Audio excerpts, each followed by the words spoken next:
Hello and a good afternoon. Super Talk 99.7 WTN, information-fueled and opinion-driven News Talk Radio continues. My name is Matt Murphy, and we begin the Matt Murphy Radio Show on this Thursday, March 30, 2023. It is our episode 309. Thank you for being with us. I hope you're able to spend the full 180 minutes or 3 hours. I hope that's the case. We'll be here until Brian Wilson begins his broadcast from down in Murfreesboro, Tennessee, for our big event at the Parthenon Grill. Come on and see the gang. Actually, you can't unless you already have tickets because tickets have now sold out. I was primarily responsible for that sellout, but I left Dan Mandis one little ticket left for him to sell this morning, and now he's taking all the credit in the world. Took him almost 4 hours to get rid of it, though, didn't I know it did. Right toward the end of the show. If you were not listening to Nashville's Morning News with Dan Mandis this morning, then you missed me. Because, you know, the name came up, and he was chiding me for being unable to finish off the ticket sales yesterday and took credit for finishing those off today. And this morning, I invited you, if you have a ticket, to come on out and give Dan Mandis a big old hug as a way of thanking him for his effort in selling out the event. Now, I've upped the ante, and if you're watching on Super Talk TV, I'm not going to tell you what it says, but you go over to Facebook Live, YouTube, Twitter, or Twitch, and you will see my standing offer behind my right shoulder on my whiteboard for you tonight if you're in Murfreesboro, okay? So that offer stands. That's an offer from Matt Murphy to you for all of you attendees of our big event tonight, starting at about 6 o'clock. We would love to see you. Mrs. And remember, if you rub his head, it's good luck. Yeah, absolutely. And Ms. Murphy's going to be there. You're not. No, I'll be at home commiserating with my video games. And convalescing with your cats. How are they, by the way? They're doing great. Yeah? They weren't too happy with me for leaving for 4 days. When you have cats, I mean, obviously with dogs, you've got to board them or you have to find a friend. I mean, did you just have one of the roomies or whatever, just throw some feed in there and clean the litter box? No, they got self-feeders and, self-water or so. And so they just kind of... had her she checked on them, though. Yeah. Just make sure they're all right. How quickly do two cats fill a litter box? These do it much slower than the others I've had in the past. What? It doesn't seem to take. It's not as bad, I should say. I'm of the belief that if you could teach dogs to use a litter box, then no one would own cats. That is probably borderline true, if not 100%. You know what I'm saying? Also, dogs have a problem. If you leave a dog by himself and leave him a bunch of food, that he just like eats it all at once. Yeah, just like gorges on the food. No, they get that attitude of he's never coming back. I can eat all this now. All right. There's an old comedian. I forget who did it, but there's a comedy bit where that talks about the differences between dogs and cats. It might have been Carlin. I don't know. But, you leave a dog for 15 minutes, and the dog's, oh, yeah, I had no idea. I didn't know anywhere you were. I didn't know when you were coming back. I can't use a can opener. I don't know what's going on. Thank you. Oh, it's good to see you. You leave a cat for like 3 weeks, and, you get there, the cat's like, what's up? You remember that meme? You back already? The meme I sent you about COVID? The dog was like, oh, he quit his job to spend all this time with me. And the cat's like, I knew this idiot would get fired. And then, of course, there's the old, you can look this one up on online, the difference between the day in the life of a dog and the day in the life of a cat. Day in the life of a dog is, 6 a.m., you wake up. Oh, we just woke up. We're going outside. It's my favorite thing. 6:30, feed the dog. Oh, we're eating. It's my favorite thing. 6:45, pet the dog. Oh, I'm getting petted. It's my favorite thing. Day in the life of a cat. It is day 947 of my captivity. Yes, that's extremely true. It's absolutely true. If cats were human-sized, they'd eat us. One of my cats, whenever I open the door, will run out. And every single time I'm like, stop. And he stops. And I look at him and go, get back in there. And he walks right back in. But he does it every single time. Like he's going to expect me at some point to go, just go on. Yeah, you're good. Yeah, just go on in. Kathy writes in on the Super Text line. By the way, you can Super Text us, and we'll get into some latest developments on the tragedy of the Covenant School coming up in just a moment. We'll also have some other stories. We're going to diversify the commentary. I mean, we've focused like a laser beam on this awful issue over the last several days, and we'll bring in some other issues, some coming out of Washington, D.C., one international issue involving Ukraine and Russia, and some other things happening. But we will primarily be discussing still some of the recent developments on the coveted school issue. But you're welcome to weigh in either via telephone lines or super text, 615-737-9986. That is our number for both of those, 615-737-9986. Kathy writes in, are we never going to get to meet Bell? No, that will not happen. You know, it's rare. I mean, there's every once in a while. You went to, what was it? There was something you went. Did you go to one of the Bold Patriot events? Yeah. God, it's like end of last year, wasn't it? Yeah. Like that. I mean, so Bell's not like, he's not officially a hermit. In other words, you can convince him to come out. But it's few and far between. So it's a rather special moment when Bell makes an appearance. And Bell let me know early on in this Murfreesboro adventure that gas is still over $3 a gallon. And I live north. And he lives south. north of the city, so I get that. Scott Cepicky coming up at 1 o'clock today on the show, just to table set. We will, I believe, I have it confirmed, it is 95%. Tomorrow we're out at Bold Patriot, by the way, and you're invited to be with us. Bold Patriot Brewing in an L&L Market. I have it on good authority that I will have incredible alderwood smoked sea salt samples from Savory Spice for you. I have it on good authority. One of the owners, David, said, we're going to have some samples to give out tomorrow at Bold Patriot Brewing. So that's pretty cool. Secondarily, in a more serious vein, Brink Fiddler toured the Covenant School yesterday morning. He and I communicated about that tour a little bit.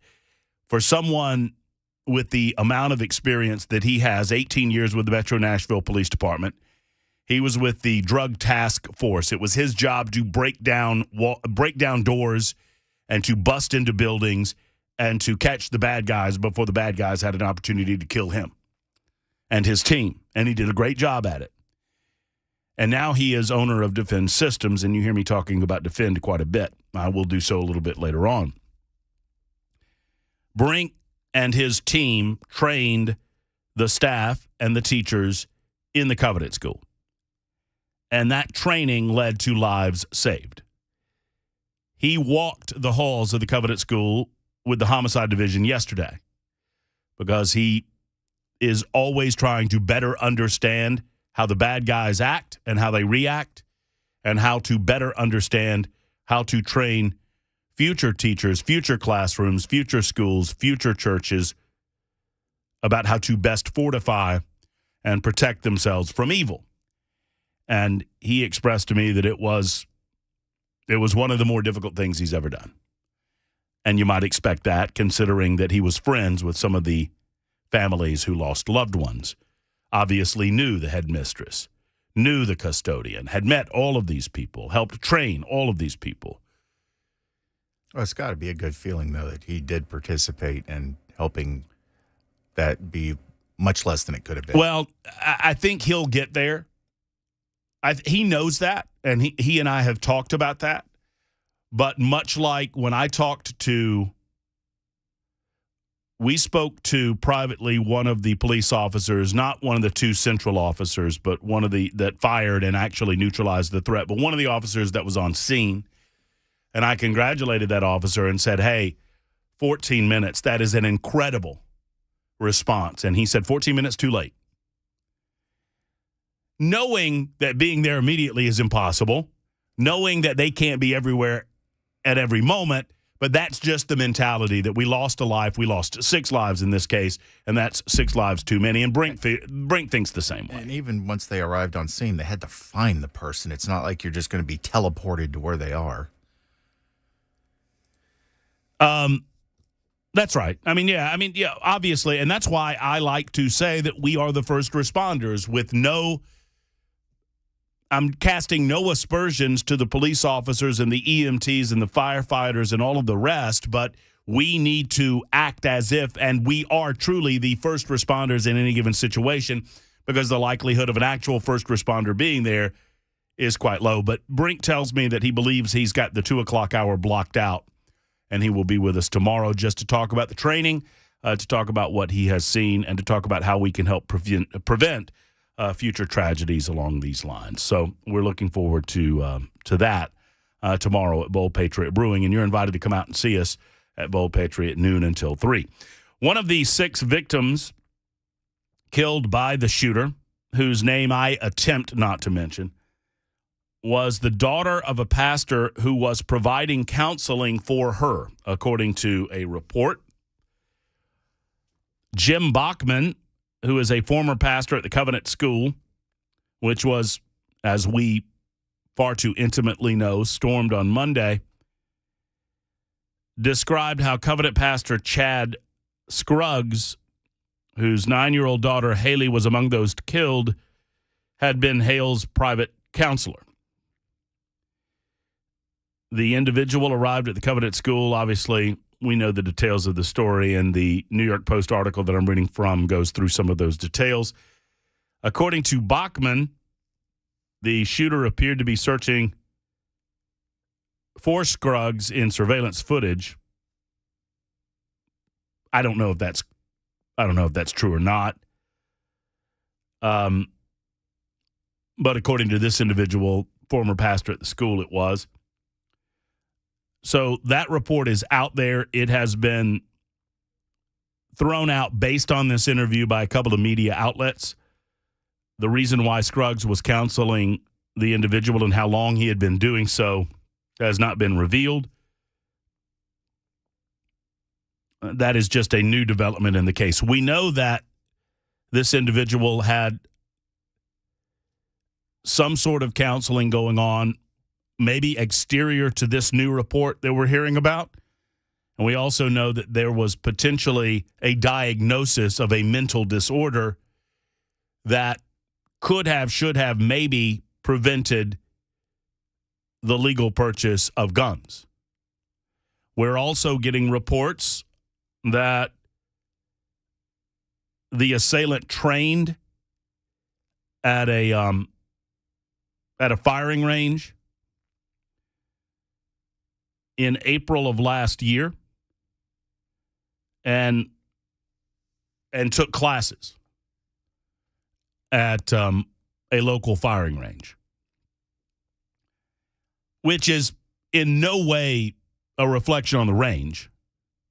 I think it was Royal News Channel 4 is reporting this, and Royal Range confirmed it. It was Royal Range is a local, an incredible facility, by the way. I went and visited the facility when Brink Fiddler was conducting testing on some bulletproof glass and some shatterproof glass.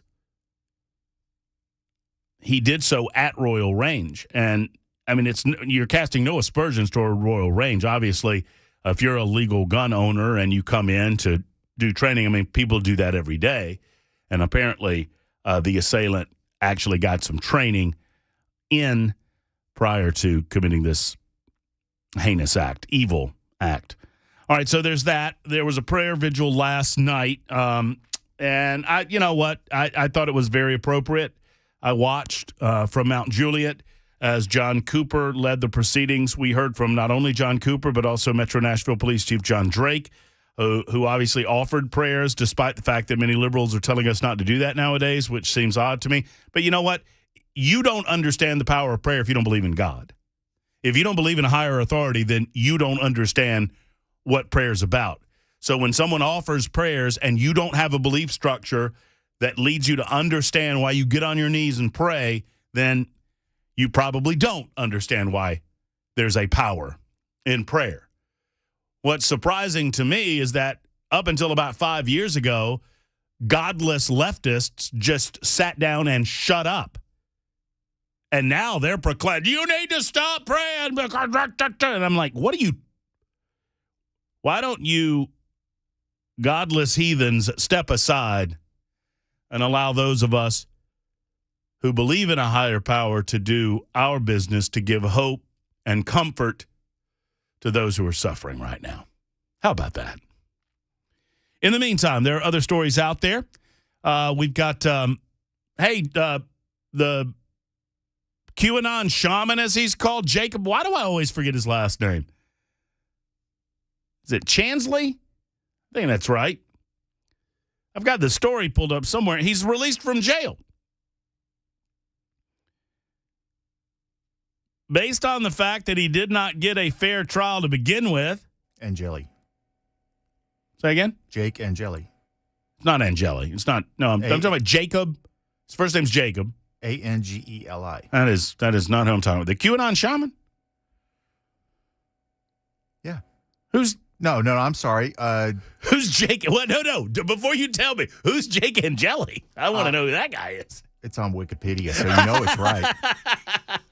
Chansley. Chansley. Thank you, Jacob Chansley. More on this other fella. Oh, my God, they released the wrong guy. Oh, no. They let out Jake Chansley or Jake Eli or whoever you were talking about. They've let him out of jail 14 months early. He goes to, quote-unquote, house arrest. We've got that story coming up. We've got a couple of lawmakers in a shouting match over the gun violence that happened in the state of Tennessee. Representative Jamal Bowman making a you-know-what of himself in the halls of Congress because all he knows to do is to shout. Apparently, Representative Thomas Massey had enough, and he challenged him, and Bowman tried to shout him down as a result, offering a lot of misinformation. We'll cover some of that for you and play some of that audio with you as we get underway. It's 12:21, just getting started. Super Talk 99.7 WTN. Online always at 997WTN.com. And on Super Talk TV, Facebook Live, Twitch, Twitter, and YouTube.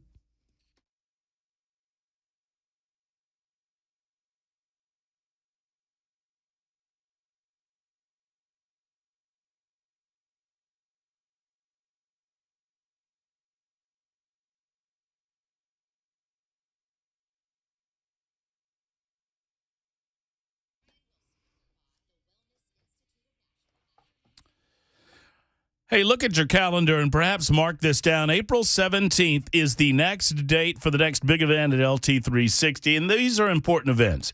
Coach Scott and the rest of the team, to include Dr. Underwood, will be there to help assist you in understanding the differences between LT360 and your typical weight loss program. But let me just go ahead and say, this is not a weight loss program. It is a lifestyle. It is holistic health. It is getting your body healthy again on a cellular level. And as a result, your body loses the weight that you've been wanting to lose. But because it's truly a lifestyle changing thing that you're doing with LT360, I mean, that's what the LT stands for goodness sake, life transformation. And because that transformation is permanent, your weight loss is permanent as well. It's all about hydration. It's all about movement. It's all about intake and intake dictating outcomes. It's getting off pharmaceutical medicines, and they've done it for so many different people, and they can do it for you. LT360.com for more information about that date, April 17th. It's LT360.com. Tell them Matt Murphy sent you to LT360.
Super Talk 99.7 WTN. It's 12:25. Good afternoon. Hope your lunch hour is going well, if that's what you be doing.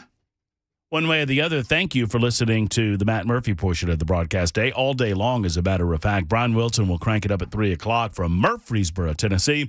And at 6 o'clock tonight, we'll begin in earnest our very special. We horn in on the last hour of Brian's show, and we extend the local programming by an hour tonight. So you can listen and watch on Super Talk TV. You can obviously listen on the air, on our app, or if you've already gotten a ticket, you can be at the event. That's why we tell you to buy early.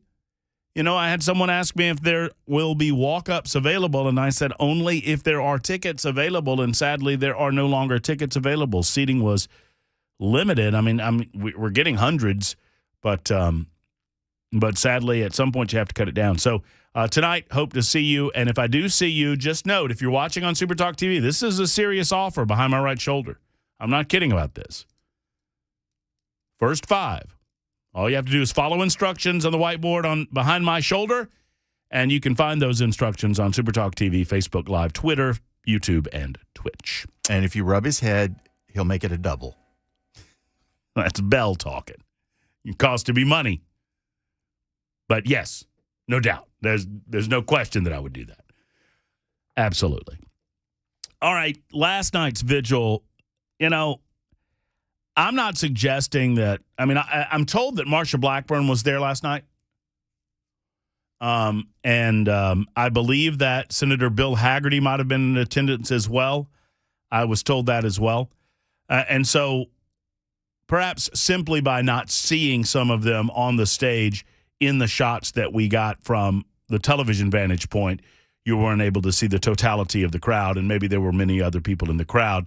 If you did not see it live or have not heard, John Cooper spoke last night at a candlelight vigil. Dr. Jill Biden was there representing the President of the United States and chose not to say any words because she did not want to deflect from the event.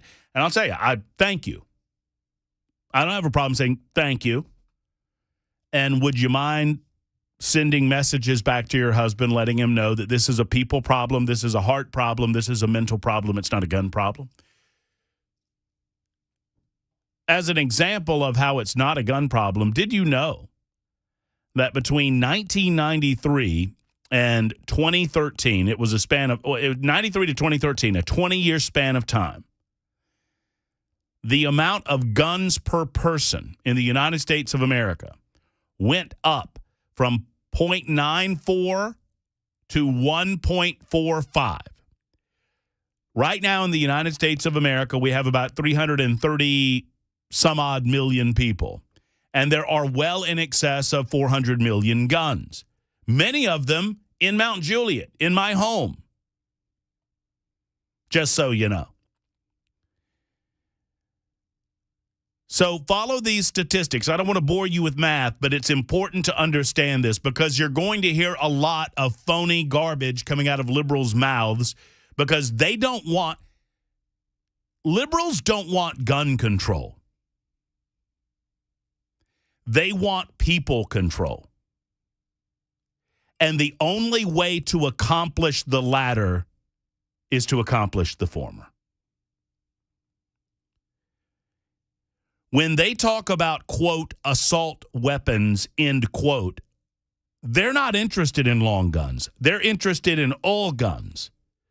But they understand that they have to take these bites incrementally. And it's increasingly frustrating to them that you and I and so many other Americans are smart enough to see through the garbage. Sadly, and I say sadly, there are some nations around the world that did not understand this, nor had the underpinnings of a constitutional republic to fall back on and the rule of law to fall back on when some came to take their guns. So, statistic 1. From 1993 to 2013, a 20-year span of time, the amount of guns per person went from 0.94, just under 1 per person, to almost 1.5 per person. In the meantime, while that happened, gun homicides per 100,000 people went from 7 gun homicides per 100,000 people to 3.6 gun homicides per 100,000 people. If liberals are correct that more guns equal more homicides, then why aren't we seeing more homicides? Because guns don't kill people. Not without an evil person with evil intent in their heart. Secondarily, the amount of deaths per long gun are minuscule in comparison to handguns. And I'm also going to dispel this myth that the largest killer of kids in America today is by gun. They get there, but they have to really work the numbers in order to get there. They have to exclude infants, and they have to include young people that by no definition are children. A 19-year-old is not a child by any definition, but they have to include 19-year-olds in order to get their statistics there. I'll tell you all about that in just a moment. It's 12:32 on Super Talk 99.7 WTN.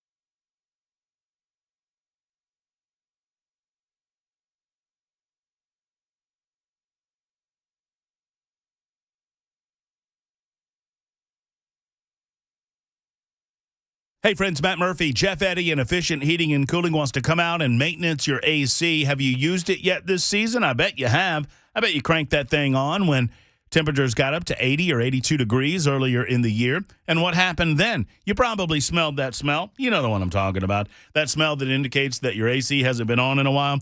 Well, you should go ahead and call Jeff Eddy and let him eliminate the dust, a dander, and the odor that goes with it, and get that AC maintenance. But besides this, there could be issues with your AC unit that you don't know about that you need to handle before it starts operating in earnest in the late spring and in the summer. Maybe you need a second opinion about whether or not you need to replace your unit. Jeff Eddy does these all the time, and he's happy to offer you that opinion. He'll come out and assess how long you have left in the life of your AC and give you a diagnosis. Plus, if it's time for a new unit, they offer free financing at Jeff Eddy's Efficient Heating and Cooling. Ask them about that. And they're a Mitsubishi an electric partner, Diamond contractor, as a matter of fact, and an Elite Pro partner with Rheem. EfficientHVAC.net is the website. Tell them Matt Murphy sent you, would you? EfficientHVAC.net or 615-784-4424, 784-4424 for Efficient.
It is 12:36. I regularly say that we have the smartest listeners on planet Earth, and I believe that. The super text line proves me right time and again. By the way, you can call the show if you have comment, if you have thoughts on this and have not been able to get through. We're opening up the phone lines, throwing those things open. I love to do this on a daily basis anyway. 615-737-9986 to comment on anything that I've discussed or anything on your mind or on your heart, especially if it concerns the shooting in Nashville. No, a super texter wrote in, Chris said, I think Bell is like ROUSs. They don't really exist. And anytime anyone can pull a Princess Bride reference, I love it. I don't get the reference. ROUSs, rodents of unusual size. Oh, okay, gotcha. You remember Princess Bride? Yeah, but it's been years. Inconceivable. Yeah. Andre the Giant? Yes. I figured we need another one for the lady. Hello, lady. Mandy Patinkin. Oh, yeah. Before he turned into a jerk. Oh, my goodness gracious. I remember I don't know what about that. Maybe it's because I didn't have a dad. I had a grandpa. But toward the end, when he's fighting him, it kind of breaks you up a little bit. It gets emotional. When he says, I want my father back, you SOB. Yeah. Offer me gold, offer me anything anything you could possibly imagine. I want my father back. Yeah, it's a great moment. Sorry if I ruined Princess Bride for somebody who was planning on seeing it tonight. Spoiler alert. My bad. John Drake is the bomb, Jason. I do agree with you. I don't know John Drake as well as some of you. Apparently, he has a history that spans over 3 decades in the city of Nashville. He's been a part of the Metro Nashville Police Department for a long time, now police chief. But I've been nothing but impressed with John Drake and the job that he has done delivering for the people of Nashville, and probably in the face of a lot of political pressure. The job of police chief is a dynamic. It's one of those dynamics that I don't know that you want to be in, because you're dealing with politicians on the one side and you're dealing with your officers on the other side, and a lot of times what you need your officers to do goes against what the politicians want you to do, and vice versa. And you have to balance that act constantly, and John Drake apparently has done a good job at it. I thought it was really too soon, but it also made a point to the effectiveness of the officers on scene. And I saw a meme that said that Putin decided to surrender after they dropped Nashville cops, yeah. Yeah, behind the lines. Yeah, I think there was a Babylon Bee headline, that Babylon Bee being one of the greatest satire parody websites going. They've got it down to a science, and they said that Putin surrenders after Nashville police drop behind Russian enemy lines or whatnot. While it's satire, it still, I think, speaks to their effectiveness. Well, and not to take too serious a hard of a turn on this, but I got to thinking about the parents of the Uvalde children, and that just broke me up last night. Obviously, we celebrate, and rightly so, the heroism of the police officers on duty in Nashville Monday. But gosh, the juxtaposition, boy, it cannot be any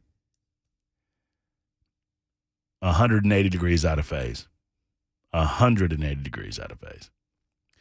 Hundreds of people are gathering outside of the Tennessee state capitol as we speak to rally for what they call gun control in the wake of the deadly shooting earlier this week. It began at about 8 o'clock. The demonstration has drawn a pretty large crowd. I don't know if they're still out there or not, showing the protesters ascending the steps of the Capitol, many of them getting inside of the Capitol. They're allowed access to the Capitol as long as they get through the metal detectors. They most certainly are welcome. They're all Nashvillians, or they're all Tennesseans, one would presume. One attendee hoisted a sign that read, "My nieces and nephews deserve better," while another urged, "Do better, Tim," a reference to Representative Tim Burchett, who said of the Nashville shooting, "We're not going to fix it." By the way, Tim Burchett will be on our show at 1:30 tomorrow. He tried to make time today and was unable to do so because of votes happening on Capitol Hill in Washington, D.C. You will hear directly from Tim Burchett, representative, who is under fire based on some of his comments. And I don't think he said anything wrong, by the way. Maybe you could accuse him of saying a few things a little too directly or not making his point clearly enough. But you're not going to solve the heart and the mind issue that exists in the United States of America in Washington, D.C., in the halls of the Capitol. You might solve it in church, but not there.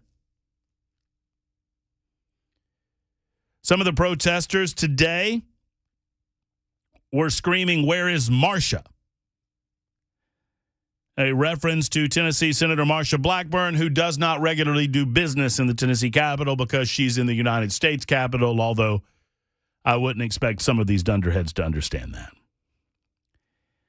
I do not believe, and I want to be careful here, because it's easy to dismiss a lot of the folks that think that you can eliminate over 400. You're never going to eliminate over 400 million guns in the United States of America, particularly considering that if you tried to do so, you would have a civil war.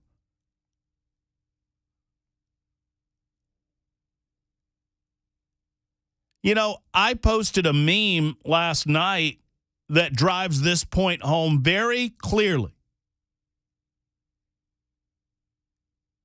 That if you want me to give up my guns because other people are using guns for illegitimate, illegal, and murderous purposes,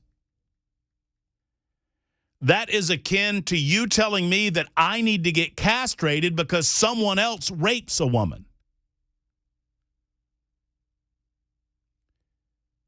Why in the world would I do that? Why are you focusing on the millions upon millions upon millions of people who do no harm with the weapons that they use to defend themselves, their property, and to defend in the event of a tyrannical government descending upon this country?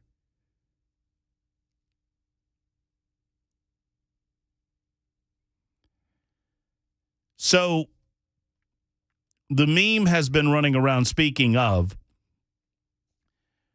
and I'll just dispel it quickly and move on from it, that more children die at the hands of gun violence every year than for any other reason. This is an easily dispatched of rumor. And while any gun death for any child is a tragedy and we need to do everything in our power to stop it, it's also not true. The way that they get to these numbers, they have to exclude infants, so they exclude all children deaths under the age of 1. And then they also have to include individuals that, by my definition, are adults, 18 and 19-year-olds. 18 and 19-year-olds have to be included in their final numbers in order to get to a number that they say exceeds all other deaths. Automobile accidents are responsible for the majority of the deaths amongst individuals under the age of 18. But if you include 18 and 19-year-olds, and by the way, amongst 15, 16, 17, and 18-year-olds, actually, you don't even have to exclude the rest. The vast majority of all gun deaths come at the hands of individuals who are armed with a handgun. So if the argument is, well, we want to stop assault weapons, well, you're not going to stop the vast majority. 98% of the deaths happen in other ways. So naturally, you understand that these folks aren't going to stop there because, remember, they're not after gun control. They're after people control. But there's only one way to get you under the control of the government, and that is to eliminate your guns so that you're further dependent upon the government and must be beholden to them not only for security and safety, but for every other thing under the sun.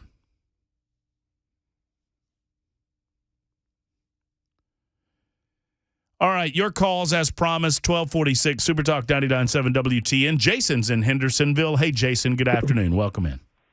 Hey, thanks for having me. You're hitting on all the right points, and let's stop pushing political agendas on both sides. Let's jump to some conclusions that will actually fix the problem now, and that's sticking armed guards at these schools, taking some of that money away that we're throwing at Ukraine, not knowing where it's going, and more than likely not getting to the hands of the people who need it, at least for the most part. and let's secure our schools and our children here and now. Let's come to some conclusions that will actually work in the here and now and the immediate future. Until then, we can back up those guards with bulletproof glass and detectors they're only going to attack the soft targets. I served my country for 21 years and 3 tours in Iraq. They jumped on the soft targets over there. People are going to jump on soft targets. But when we came into town with our gun trucks and we were escorting those convoys, guess what? They stopped hitting those soft targets, those fuel trucks and those fuel and the food trucks and the convoys that was transporting materials between FOBs. When we were with them, they stopped hitting them. So let's put some weapons and some men and women who are trained and secure our schools. Until then, we can further secure them with bulletproof windows, doors, and metal detectors. And we can solve the problem here now. Thanks, buddy. Thank you very much, Jason. I appreciate the call. Let's talk about how we can solve some of these issues. He's exactly right. We know from this case now, we still do not have the writings of the perpetrator of this event, but it's only been 3 days. I attempt to give a little bit of grace to the investigators. I will not scream loudly about the fact that we've not seen some of the murderous motive and intent publicly until Monday. That is a week, and that is enough time. There's no case to be made. There's no investigation that can possibly be screwed up by the public disclosure of this information. But there is a lot to be gleaned about the mental disposition of this individual through their so-called manifesto, which I try not to call it because it gives weight to it that I don't think we ought to give. So I'll hold off and wait to see some of these particulars. But what we do know, we've been told that the perpetrator of this event considered one, if not 2, other targets. We were told that one of the targets was Opry Mills Mall. But that was quickly dismissed because of the hard nature of the security at Opry Mills Mall.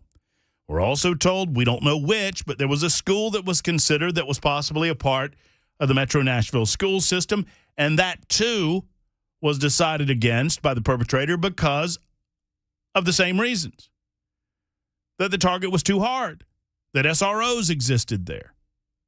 That's what information I have. You know, while young people stand before our state's capitol, as is their right, it is your right under the Constitution of the United States of America. Congress shall make no law respecting an establishment of religion or prohibiting the free exercise thereof or abridging the freedom of speech. And you go down the First Amendment, and eventually you get the right of the people peaceably to assemble and to petition the government for a redress of grievances. Okay, that's fine. You're welcome to peaceably assemble and to petition the government. Might I ask why you are not also petitioning the Nashville School Board as to why they have consistently made the decision, Director Adrian Battle has consistently made the decision not to allow SROs into elementary schools in Nashville? According to an article from the Tennessean dated June 15th of 2022, less than a year ago, Nashville school officials do not have any plans in place to place school resource officers in elementary schools amid conversations around school safety following last month's massacre in an elementary school in Texas. Reading from the article here, some lawmakers have called for more funding for school security, including school resource officers, and even a special legislative session to address gun control. Metro Nashville Public Schools Director Adrian Battle updated school board members on some of the current initiatives. The updates: there are no plans to increase the number of SROs. The agreement is for 1 in each middle school and 2 in every high school. According to the report at the time, due to staffing shortages, only about 38 of the 59 SRO positions budgeted for by the Metro Nashville Police Department are currently staffed. Board member Fran Bush expressed concerns that elementary schools don't have SROs, but Battle was clear. The district is not planning to add SROs to its 70-plus elementary school campuses.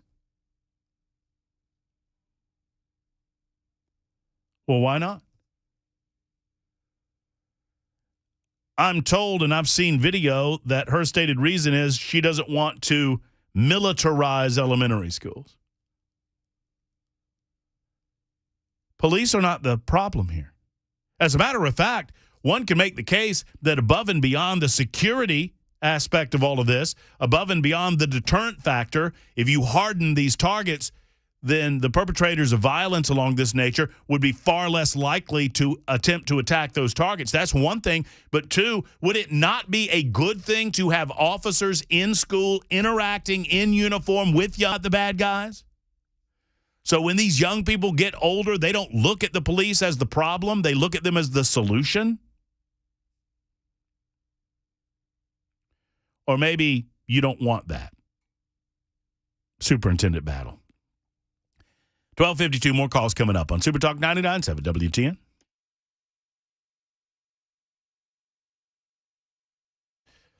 The Dr. Gill Center for Back, Neck, and Chronic Pain Relief has benefited me. If you're watching on Super Talk TV, you can see me. I move a lot. I bend, and I'm throwing my hands all in the air. And, I couldn't do that if I was in pain, and I was in pain several years ago. I had not only lower back pain, it was a significant injury that I had a number of years ago, but also I had this radiating pain in my neck and my shoulders, had no idea what was going on. I thought it was stress-related.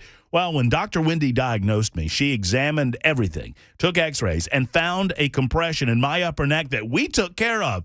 She, using the decompression technology available at the Dr. Gill Center, I went in for treatment and got a series of treatments, and now I don't have that pain anymore. Thank the Lord and thank the Dr. Gill Center.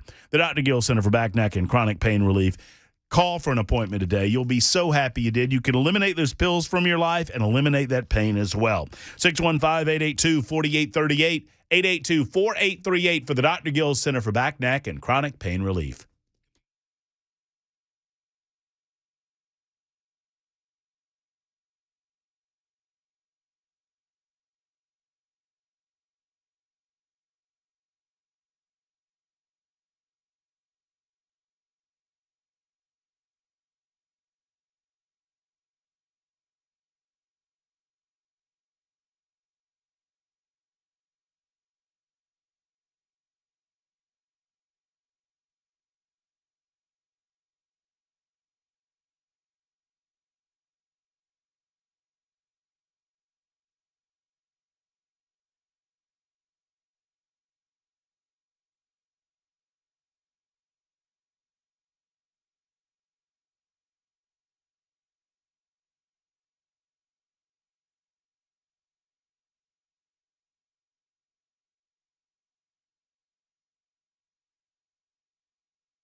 From ABC News, I'm Michelle Franzen. The U.S. is responding to the detention of an American journalist, Evan Gershkovich, now charged with spying. The White House says in a statement it is, quote, deeply concerned by the news that Wall Street Journal reporter Evan Gershkovich has been detained by Russia. Press Secretary Karine Jean-Pierre says in a statement, quote, the targeting of American citizens by the Russian government is unacceptable. We condemn the detention of Mr. Gershkovich in the strongest terms. Jean-Pierre says White House and State Department officials spoke Wednesday night with the Wall Street Journal and have been in touch with Gershkovich's family. She adds that the State Department has been in direct touch with the Russian government on this issue and is actively working to secure consular access to Gershkovich. Karen Travers, ABC News, the White House. In Kentucky, an investigation underway after 2 Black Hawk helicopters crashed, killing all 9 service members on board. What caused the crash is not yet known, according to Brigadier General John Lubas. The Army has deployed an aircraft safety team from Fort Rucker, Alabama, who will arrive later today and will immediately initiate an investigation. The 2 Black Hawk helicopters from the 101st Airborne Division, based out of Fort Campbell, crashed Wednesday night during a training mission. Lubas says the choppers landed in a field and that no one on the ground was hurt or killed. Mark Remillard, ABC News. House Speaker Kevin McCarthy responding for the first time in the wake of the Nashville mass school shooting Monday that killed 3 children and 3 adults. McCarthy at his briefing pushed back on pressure to pass gun reform measures. We've got to have a severe conversation here with this country. We've got to deal with mental illness. We've got to see what's driving individuals to think you would go to innocent children. Nashville police say the shooter, Audrey Hale, left writings behind showing the attack was planned, and Hale's parents told investigators the 28-year-old was under a doctor's care for a mental health issue. Americans are hitting the stadiums and ballparks today for opening day of baseball season. All 30 teams are playing games today and ushering in a few new rules. You're listening to ABC News.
Hey, friends, it's Matt Murphy. Let's talk about your health. Let's talk about your energy for a moment, especially for you guys. Now, ladies, if you're listening, I want you to monitor this and ask yourself, if your guy's feeling sluggish, if he's feeling run down, if he doesn't have the energy that he used to have, you don't have to live with this, and it doesn't just have to be a matter of, oh, well, that's the way it goes when you get 45 or when you get 50, especially when it comes to, well, I'll just go ahead and say it, bedroom activity, right?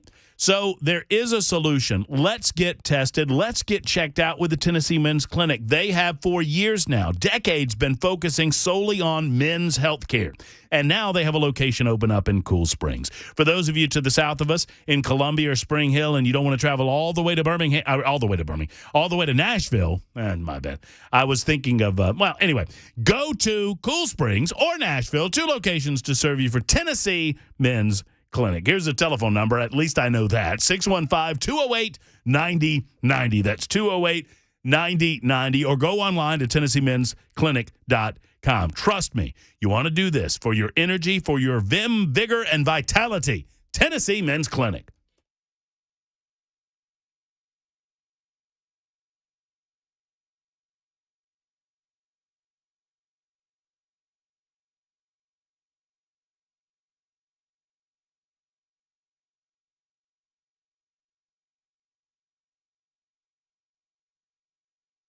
All right, here we are. Here we go. It's the Matt Murphy Radio Show 105. Good afternoon. Welcome in. For those of you holding to get online to talk about the issues surrounding the tragedy of Monday, hang in there. We'll get to you as we begin another hour. We update you on what is going on at the Tennessee State Capitol right now. I could tell you my perception of what I see via certain video feeds that are happening, but I thought it best to try to communicate with a lawmaker who is there on site, and we found Senate Majority Leader Jack Johnson. He's coming on with us to give us a rundown of exactly what's going on. Jack, I'm seeing a couple of videos, and by the way, good afternoon. Thank you for being on with us.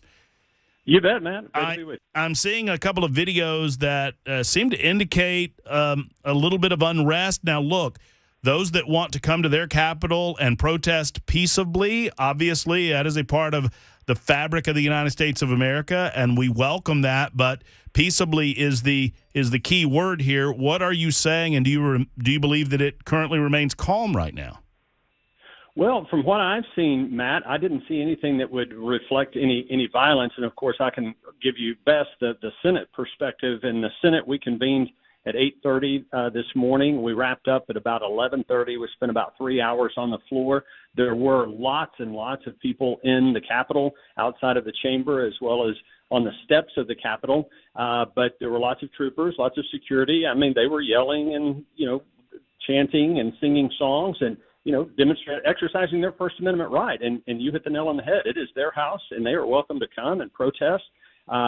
Upon conclusion of our floor session this morning, we left, and actually I did a press avail with the other Senate leadership, and then we got on the elevator and left. And I've since left the Capitol, and I'm trying to get back to my other job, the one that pays the bills. And but I will say the House was still in floor session, and I think they had some disruptions on the House side. Yeah, I'm looking at a video that indicates that there were actually people that I don't know if these are individual protesters that made it to the floor of the House or not. I mean, obviously, that's something that we can't allow. We can't allow protesters, while they are in their right to voice their displeasure in whatever fashion they choose to do. They can't disrupt the goings-on of the floor of the House, obviously. Oh, completely. And I do know I did receive some reports that some actual House members had, had disrupted proceedings and violated protocol on the House floor. And I think one House member even pulled out a bullhorn and was using a bullhorn to yell up at the Speaker of the House. That was being discussed amongst members. But those were members of the House, though, not members of the public. So I'm not aware of any members of the public that would not otherwise be allowed on the House floor breaching that security. Jack, we haven't had a chance to talk with you in the aftermath of the events of Monday. Obviously, I know your heart is torn apart, as all Tennesseans are torn apart about this. And there are emotions running high on a lot of different sides on this. What can you say about it? I mean, obviously, I know that your heart goes out to the people who lost loved ones at the Covenant School. Without question, Matt, it's a horrific event, and all of us are heartbroken for those families who lost loved ones, people who lost friends, and it's just an act of pure evil. And obviously, it has fanned the flames of discussions about school security. One thing that I want your listeners to know, and you and I have talked about it on your show, but it's maybe gotten a little bit covered up by some of the other discussions about legislation. But one of the governor's number one legislative initiatives for this year was a school safety package. And that has been advancing through the committee system and the General Assembly relative to placing Homeland Security officers in all 94 checks. It's a very comprehensive bill. And the sad irony is that bill was scheduled to be heard in committee yesterday afternoon, I believe. We have deferred action on that so that we can contemplate, possibly finding ways to make it stronger. We're in discussions with the governor. I think it's a good bill. It's a good package. But certainly, given the horrific events of Monday, we need to recognize we may have disagreements about the best way to approach school security, but let's don't let ourselves be divided in the fact that we all want for our schools to be safe. We want every parent, every child that's going to school to be safe and be in a safe environment, and we need to all be working in that direction. Senate Majority Leader Jack Johnson joining us, and thank you for your time, Jack. I know that it was a snap decision to call you after we saw some of the unrest going on outside of the state capitol, and I appreciate you spending a little time with us at the spur of the moment. While I have you, a number of listeners, and I'll be honest, frankly, I thought something of it last night as I watched the vigil. We saw John Cooper. We saw Dr. Jill Biden, the wife of the president. We appreciate her coming down and offering her support for Nashville and Tennessee at large. Were you there, or were you aware of the event? Because obviously the governor has a personal connection to one of the individuals who died, and we understand that. I just didn't see any leadership from the GOP at the vigil last night. I did not make it. I found out about it late in the day yesterday, and unfortunately did have other commitments. I've watched some of it via video that's available online from it, and it appears to be a wonderful ceremony, appropriately honoring the memory of those who lost their lives, and certainly saluting our brave law enforcement officers who acted so heroically as they did. I was not able to be there. I'm not aware of who was there and who was not there, but sure. It looked to me to be a very appropriate and wonderful ceremony. Well, and there is no doubt going to be down the road as we do what we do, we mourn, and we're going to bury our loved ones in our community over the next few days, and we will continue to remember them. And at the same time, I can't imagine that there will not be an appropriate time where you and other state leaders are going to honor some of those that we've been speaking about for the last several days, particularly the Nashville Police Department that rushed in the midst of gunfire and no doubt saved lives. Absolutely. And I do also want to convey that both the House and the Senate have taken moments of reflection and prayer on the floor. On Monday, we suspended all deliberation of any bills. That was quite appropriate. It was not the time to be contemplating legislation. The House acted similarly.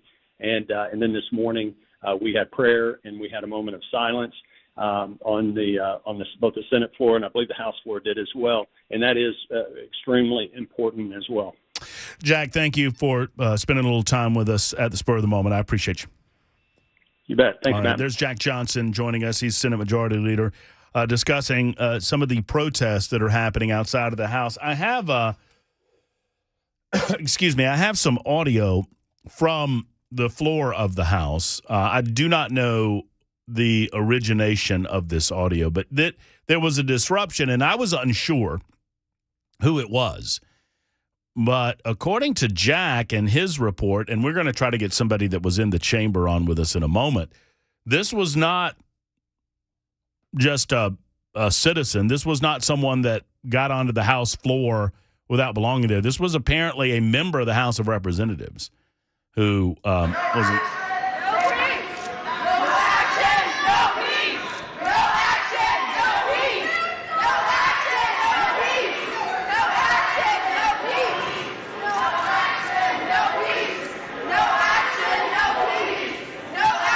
There's someone, and in the midst of this, and they're screaming, "No justice, no peace."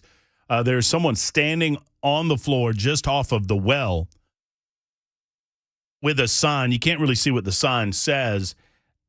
It does not appear like that is someone that's not supposed to be on the floor. It looks like that is a member of the of the legislative body holding the sign.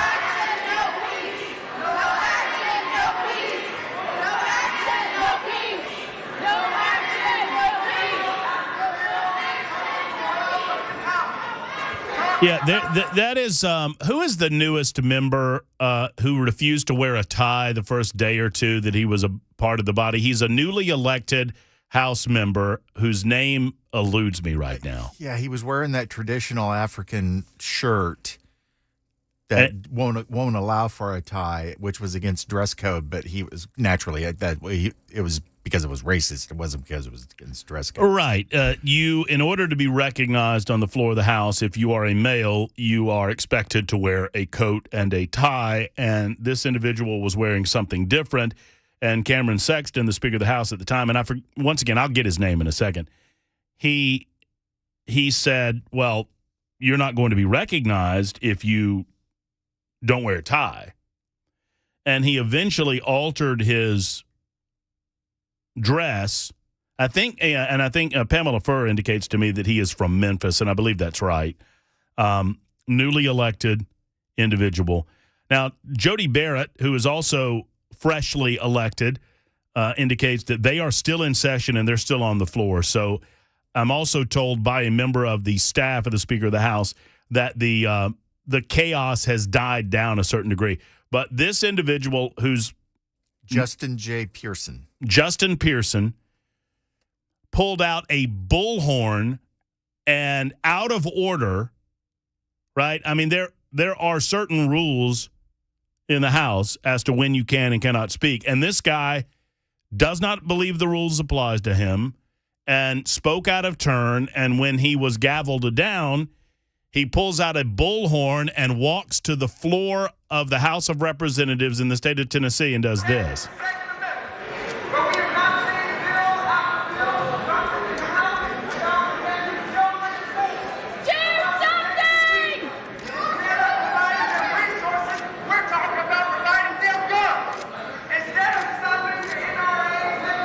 He's holding a political protest rally. He is a member of the House of Representatives holding a political protest rally on the floor of the House of Representatives.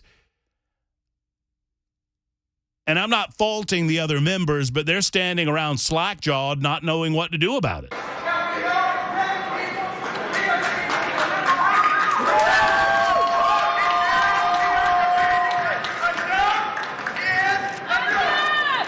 Here's what I would say to those protesters who are in the gallery. It is your right to protest, and more power to you. For this House of Representatives member, he needs to be censured in some fashion. You need to understand that there are rules. You are one of a body, and the body does not alter its rules or its processes to acquiesce to you or to the demand of any mob. That's not the way that the constitutional republic that we live under works. But I don't expect that Mr. Pearson would understand anything about that. He's just doing the bidding of the mob. But here's what I would say to you. In all sincerity, if you believe the answer is to confiscate guns, if you believe the answer is to eliminate guns, if you believe the answer, for example, is to ban what you describe as assault weapons, okay. You understand that to do so would be to, if I buy into your analysis, that would account for about 600 people dying last year. Or year before last, pardon me. About 600. Of the tens of thousands of people that died as a result of gun violence, less than 1,000 were due to long guns. So we're not going to be able to stop there, friends. If you believe in gun control measures, if you believe that the right thing to do is to eliminate my ability to own my AR-15, an AR-15 that has and will never kill anyone outside of someone breaking into my home and attempting to threaten me or my family with bodily injury or death, then it most certainly will kill someone. So you can't stop there. You have to go further. You have to push further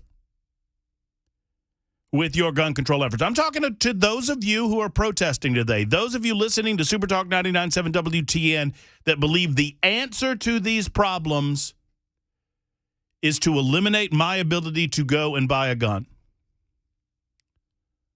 of my choosing. All you have to do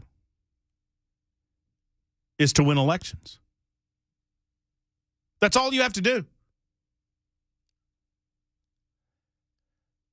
You campaign on eliminating guns, eliminating my right to self-defense in the process. You campaign on the idea of banning all new sale of weapons, not just guns of an assault, quote-unquote, nature, handguns too. I mean, if we're going to go there, let's go. I would say that while I would fundamentally disagree with you, you go out and you use that as a campaign tool. And you elect people in Congress. You get Mark Green defeated. And you get Andy Ogles defeated. And you get Scott Desjardins defeated, and Tim Burchett, and John Rose, and Marsha Blackburn, and Bill Hagerty, because you got to do this on the federal level, gun grabbers. You have to do this on the federal level because we've got to get rid of that pesky Second Amendment. Or at least wear it down enough. Wear it down enough. All you have to do is campaign on this, make it your primary focus moving forward. Win elections. And you can eliminate the guns. Right now, you're screaming at a legislative body that isn't with you on this. In our representative republic, it's pretty simple. You elect people who are of a like mind, and they will vote in a way consistent with your values. Now, if you want to talk about the real way to solve this problem, we can do that too. But if you want to politicize this and make it all about guns, have at it. Good luck. Good luck. You're going to need it.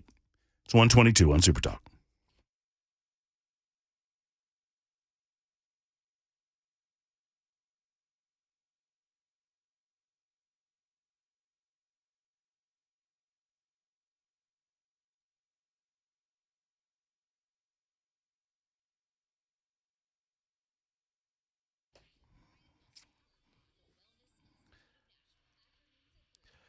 You know, when we talked about and to Mark of the Safe House, he's all about protecting those things that protect your family. That's why gun safe sales are so popular.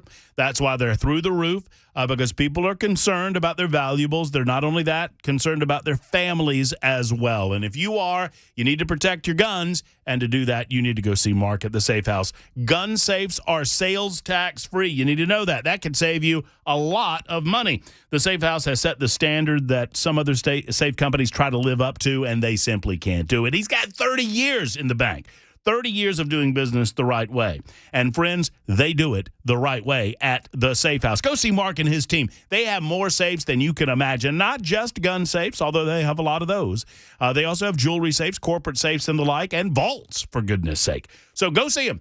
NashvilleSafehouse.com is the website, NashvilleSafehouse.com. But I encourage you to go and look at that warehouse. It is impressive. Go on 4th Avenue South to Nashville Safe House.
Super Talk 99.7 WTN. So let me give you the lay of the land if you're just joining us. It's 1:26. My name is Matt Murphy. Thank you for being with us on this Thursday edition on Super Talk 99.7 WTN. I invite you to be a part of the show every day from noon until 3, and really beyond that, we've got Pamela Furrs on from noon until or from 9 until noon. You've got Dan Mandis before that with Nashville's Morning News. Of course, Brian Wilson will be broadcasting from Murfreesboro today as we anticipate our big event tonight. I would invite you to that event, but it's sold out. So if you already have a ticket, come on out. And by the way, remember, if you're watching on Super Talk TV, there you go. It says first 5 people to hug Mandis tonight get a free drink. Because I know how much he loves to be hugged. Also, Johnny B indicated to me that if you were the last person to buy a ticket, we had 1 ticket left this morning, which Dan gave me the business for not being able to sell it out yesterday. He was doing that this morning. If you are the last person to buy a ticket, Johnny B says there is a free bag of delicious Johnny B jerky in that for you. Well, it's Glenna jerky, but you know the deal. And it is good. Trust me. All right, so here's the lay of the land. The Tennessee legislature has been disrupted by protests, which, once again, protest is one thing. Peaceable protest is a constitutional right that each of us enjoy to petition the government for a redress of grievances. This went beyond that. Representative Justin Pearson took to a bullhorn on the floor of the House of Representatives. We're going to get more on that with Representative Scott Cepicky coming up in just a couple of minutes. He said he's getting close to getting over here, and we will welcome him. Normally he's here at 1, but they have not been able to finish their business because of some of the disruptions. Now, you might recall that newly elected State Representative Justin Pearson has already made a splash. He was called out by fellow lawmakers earlier in the month for choosing to wear a dashiki on the House floor. Pardon me if I'm not pronouncing that correctly. A dashiki, which originated in West Africa, is popular attire in the African-American community. He said he wanted to wear it on his first day on the job. Pearson, quote, wearing this dashiki on the first day and being sworn in, wearing it is paying homage to the ancestors who made this opportunity possible, he said. During opening remarks, Representative David O'Hawk of Greene County got up on the House floor to speak, and while he did not call Pearson out by name, told a story about a long-time member of the House and well-respected member of the House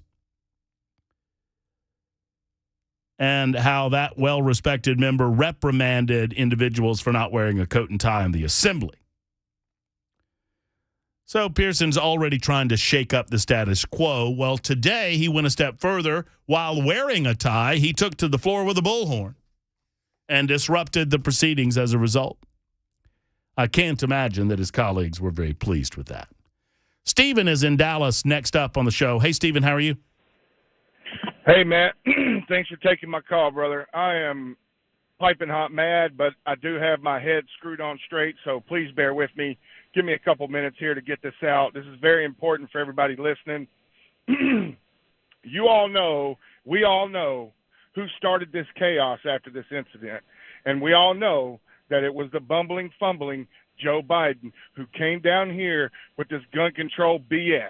Now, for one, this was a private school. This is not a public school. This is not a government matter. I'm not blaming anything on private schools, but those people, those parents that pay those tuitions for those kids to go to those schools pay thousands of dollars.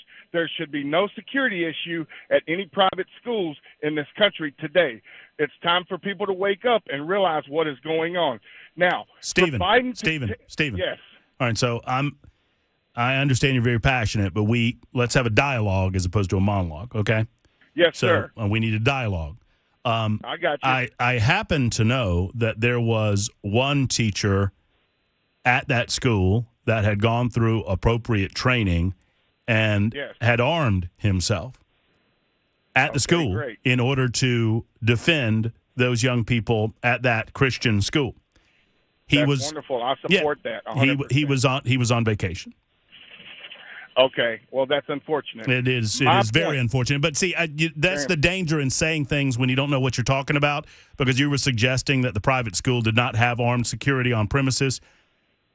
I'm not saying anything. I'm not pointing any fingers to that school or to any private school in this country for that matter. I'm just trying to take this away from government and Biden. And what we're seeing going on in our state capitol right now is really not a government problem, but it's exactly what you guys are talking about right now.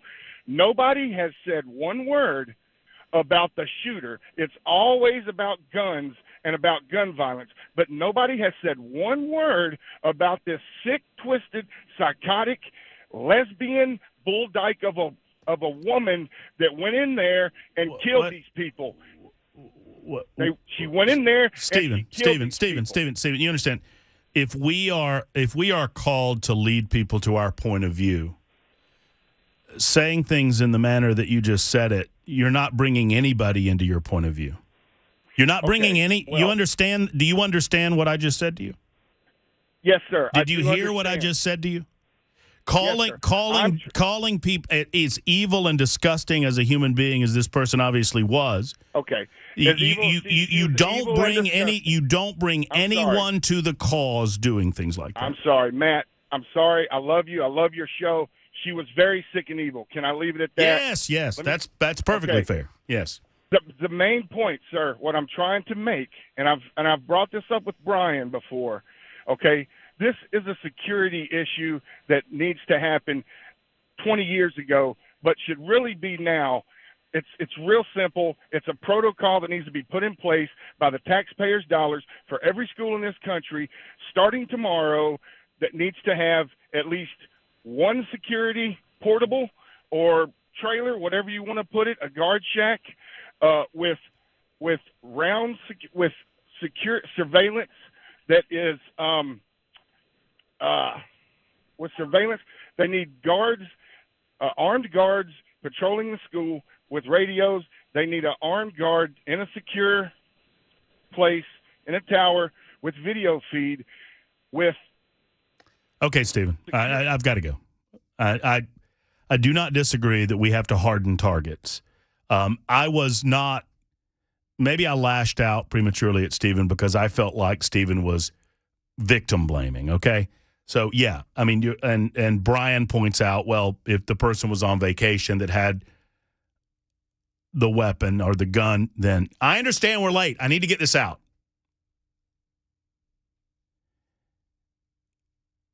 I will not, and I will react very forcefully to any suggestion of victim blaming. That's all. And I understand that Stephen's heart's in the right place. It's 134.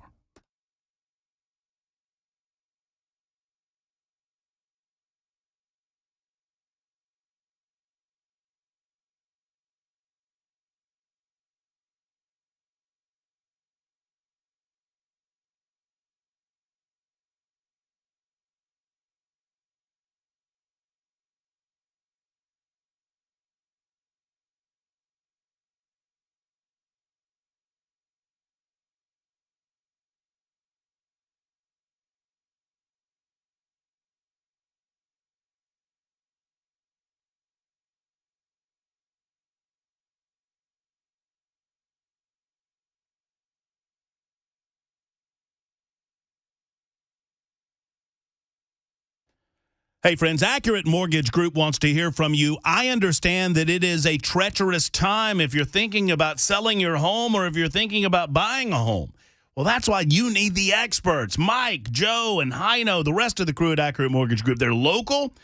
They provide an incredible incentive package, several as a matter of fact, to assist you in the mortgage process. Let's talk about it. They're to the rescue with their payment reduction program, which can help buyers enjoy a lower mortgage payment for the first 2 years. It's still a normal fixed-rate mortgage, so you don't have to worry about fluctuating rates, but you can enjoy lower payments for the first 2 years. It's a great incentive that sellers can offer to make buying their home more attractive, and it's a fabulous incentive for buyers. It helps both. A win-win. When it comes to higher interest rate credit card debt, it's time to eliminate that debt with a great cash out refi. Or you get cash you need for home improvements.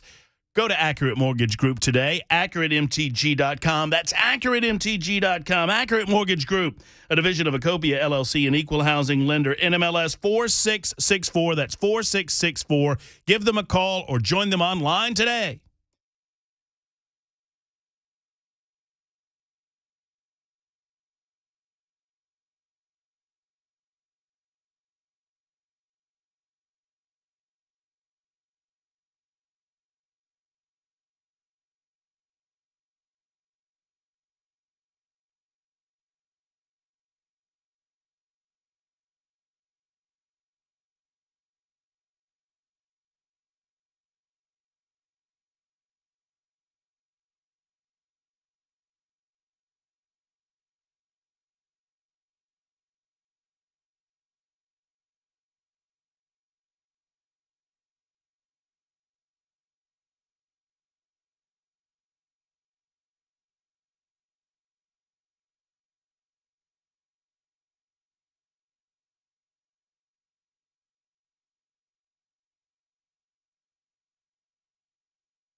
Super Talk 99.7 WTN 139. Welcome back. Scott Cepicky expected in the 2 o'clock hour. They're running late in the House of Representatives. There was significant disruption because of several protests that broke out early this morning involving the gun control movement and the push to create change in the Tennessee legislature. I think you're barking up the wrong tree.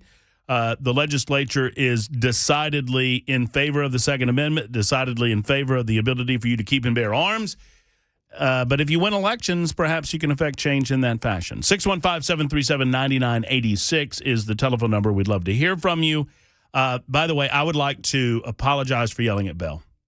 I apologize for yelling at you. I'm sorry. Thank you. You're welcome. I yelled at him, and it was not his fault. He was telling me to do my job, and I was being very passionate with a caller, and I allowed that passion to spill over to Bell. And I just wanted to publicly apologize because I publicly chided you, and I shouldn't have, and I'm sorry. Mike is next in Columbia. Mike, good afternoon. How you doing, Mr. Murphy? I'm doing well, Mike. Hope you are. I'm doing great. I'm sitting out here in the nice, beautiful weather. First of all, we cannot own assault rifles. AR stands for a Millerite rifles, for one. Two, no matter what law you come up with, you cannot stop evil. I mean, we have over 10,000 people die every year of stupidity of people drinking and driving. Are we going to ban alcohol? No. Are we going to ban cars? No. This is a mental health issue. And a lot of it is, to me, we got more of it going on due to social media. And I saw it last night. I'd never heard it put quite this way, Mike. But asking me to give up my ability to defend myself, my property, or my family with a firearm is like me asking you to get castrated because some men use their penises to rape women. Very well put. You know? Very well put. Why would the lawful give up their rights? And thank you, Mike, for the call. Because there are lawbreakers. Perhaps we should do better at seeking out, finding, and preemptively stopping some of the lawbreakers. And obviously, there are certain common sense restrictions that most of us can agree on. I think most of us agree that if you are found to be mentally impaired, that should preclude you from being able to own a gun. Most of us agree that if you commit a felony, then you lose the right to gun ownership per the Second Amendment because you've demonstrated your inability to handle that in a civilized society. John is next in the borough. Hey, John, good afternoon. Hey, Matt, how are you? I'm doing well. Thank you for calling in. Good. So I have what I think could be a solution, okay? And before I make my comment, I am an advocate of the Second Amendment. I own multiple ARs and guns, okay? One thing that I think, when you go and you fill out a background check, you're in a database showing that you are not a felon, okay? Let's create a database for anyone that has sought treatment for mental health that is under a doctor's care, that the doctor can put this person into a database.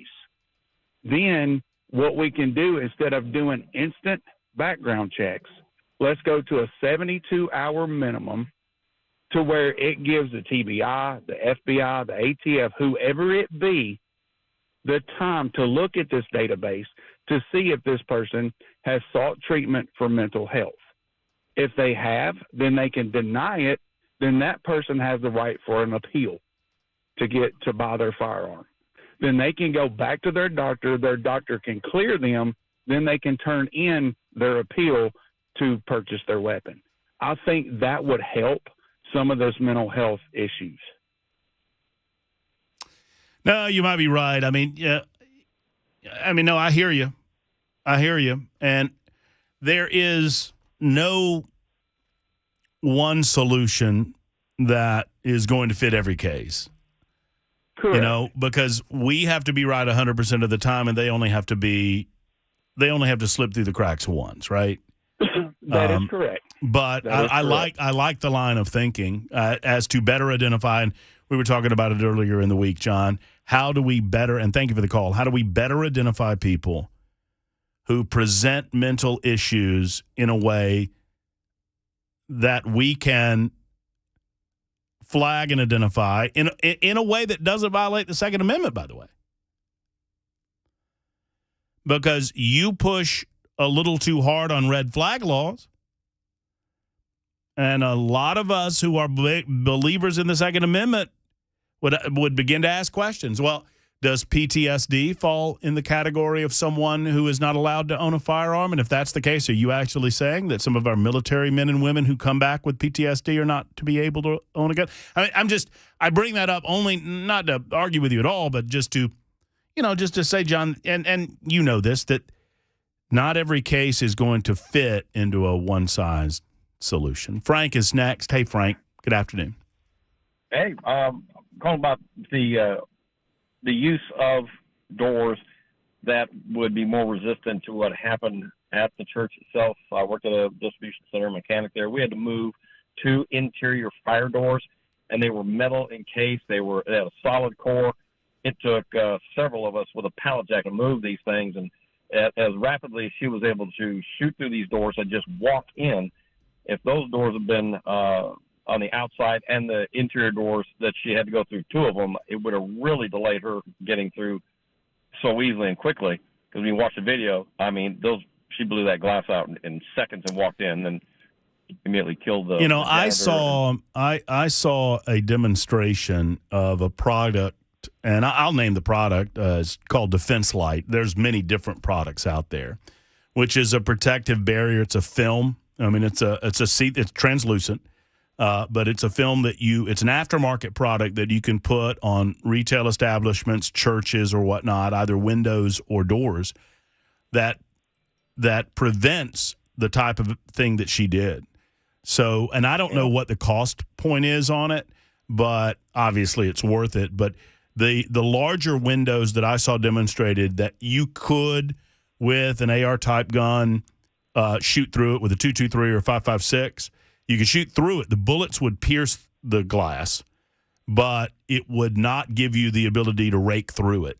And so what we saw in the video, her shooting and just stepping through because the glass shattered, it would not shatter. And I actually was a part of a group of people who took sledgehammers and baseball bats and other items and tried to get through the glass after it was shot repeatedly by a 5.56, and we couldn't do it, Frank.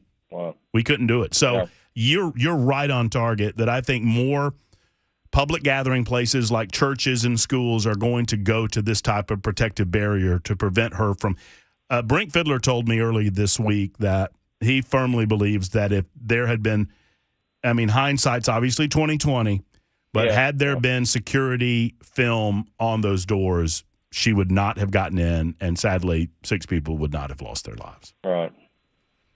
Yeah. Well, even a Marine that Kyle from the movie, The American Sniper, he was trying to help this Marine who had PTSD, and that's the guy who killed. Can't remember his name, Kyle. I think it was his last name, but they were at a firing range, at a range, and just trying to just get the Marine back in the loop. And anyway, he turned and fired. So you don't know. Chris Kyle's who you're thinking about. Chris Kyle, yeah. And he was killed by a Marine who they were trying to help. Yep, you just don't that's know right. when someone's going to do something. Frank, thank you for the call. I appreciate you. I'm trying to get to as many as I can. For people who are trying to imagine what you're talking about, think window shield safety glass times 1,000. Yeah, right. Yeah, I mean, yeah, right. I mean, these are thin films that, I mean, there's very little. It doesn't really change the nature of the glass. Maybe it puts almost a slight tint to the glass when they put the film over it. And there are various degrees of this film. Now, some of the heavier dutier stuff is not a film necessarily, but it is like a protective barrier. Almost think not masonite, but what am I trying to think of? The plexiglass. It's almost like a plexiglass, but it is shatterproof. It is bulletproof. I mean, it's an impressive product, and more of these products are coming on to market. 149, one more quick one before I have to take a break. Robert is next up. Robert, thank you for your call. How are you? Doing good, sir. I just got 2 quick comments. I'm a law enforcement officer here in Middle Tennessee, and my first comment is about the mental health checks and things of that nature. I find it on my daily job, it's really hard to convince people if they don't have if they're not homicidal or suicidal, we can't take them into protective custody unless they make specific statements. And so when people, it's just like drug treatment. You can't make people get treatment for their mental health or for drugs that matter unless if they don't want the help. And so you're right, there is a fine line between taking away somebody's rights and keeping everybody safe. My second comment is there are agencies out there, security agencies, that can provide off-duty law enforcement security to churches. And, I work for 3 different companies when I'm off to provide security for these places. And I don't know why more schools don't take that aspect and allow security officers to come in. And I'm not talking just armed security officer. I'm talking about off-duty law enforcement that have the training to take on these situations. I know there's small communities out there where the SROs and things of that nature, they're not available because the smaller agencies can't afford to have an SRO, where these school boards and stuff could get together and pay an outside agency to come in and do security. I don't understand why that isn't a thing. Robert, a couple of things. One, I don't know of a time when a school or a church or a business has been targeted in a mass shooting attack that you did not see one interview with someone that said, I never thought it would happen here. I never thought it would happen to me. Sadly, when I talk about my friend Brink and Defend Systems, which I'm about to do, as a matter of fact, we say hope is not a plan, because most people just hope that it doesn't happen to them. But you're right. I think more people are going to recognize the danger of the world that we live in and make sure that we have enough sheepdogs out there protecting the sheep. And by the way, while I'm talking about sheepdogs protecting the sheep, Robert, thank you for your service. I appreciate that. Yeah, you're welcome. I appreciate you too. Robert didn't tell me what he did, but the radio was a hard tip. Oh, no, he said he was a law enforcement officer in Middle Tennessee. Oh, there you go. Did he? I missed that. Thank you for your service. I appreciate that. 152 Super Talk 99.7 WTN.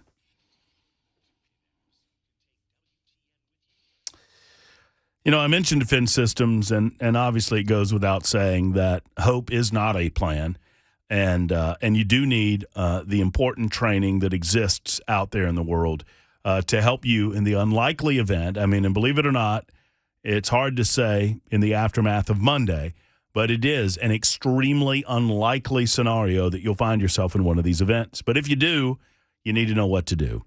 You need to know how to react, especially if you don't have that armed security available to you that we so often do not have in day-to-day life. Call Brink Fiddler and Defend Systems and allow them to help. Go check them out online at defendsystems.com. That's defendsystems.com. Allow them to go over your place of business, your school, your church.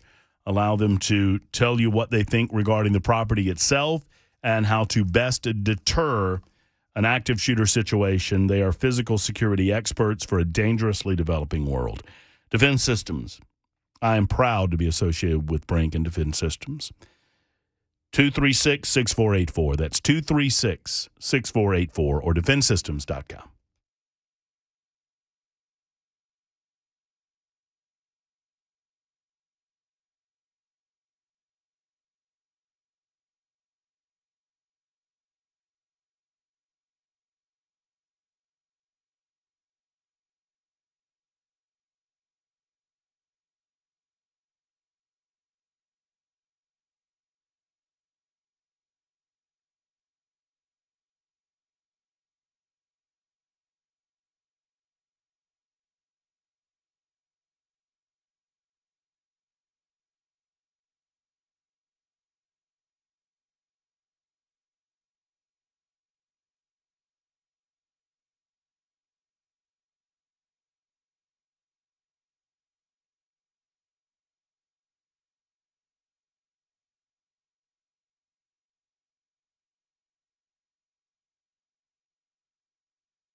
It is 2 o'clock. I'm Mac Maury with your top stories. Right now, 68 degrees, a sunny, gorgeous day right now in Nashville. Barely any breeze at all. Weather coming up in just a few minutes. We're now hearing the 911 calls from this week's active shooter at Covenant Elementary School. Left 3 9-year-old children and 3 staff members dead, and plus the shooter. Here's Alex Stone. 911, what is the address of your emergency? As a 28-year-old shooter progressed through the Covenant School, callers asked 911 operators to send help immediately. I think we hear gunshots. Including this woman who was locked down and hiding in an art room. Yes, I hear another shot. You did? I'm hearing more shots. Okay. We're upstairs by the art room hallway. The dispatchers told the callers help was on the way. When police arrived within minutes, body-worn camera video shows him entering and killing the shooter. This morning, thousands of parents and children and other members of the Nashville community gathered around the state capitol. They were rallying for stricter gun control. A lot of the chants consisted of them saying, quote, "Protect our kids." And another tragedy for the Middle Tennessee area and Kentucky. Army officials now say 9 people were killed when 2 military helicopters crashed during a training exercise in Kentucky. Here's Mark Romillard. What caused the crash is not yet known, according to Brigadier General John Lubas. The Army has deployed an aircraft safety team from Fort Rucker, Alabama, who will arrive later today and will immediately initiate an investigation. The 2 Black Hawk helicopters from the 101st Airborne Division, based out of Fort Campbell, crashed Wednesday night during a training mission. Lubas says the choppers landed in a field and that no one on the ground was hurt or killed. And that is the latest news. Weather's next. I'm Mac Maury, WTN News.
Hour number 3 starts right now of the Matt Murphy Show on Super Talk 99.7 WTN. It's 2:05.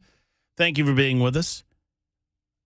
A lot of discussion about possible solutions considering what happened Monday at the Covenant School. Obviously, that is the main focus of conversation today.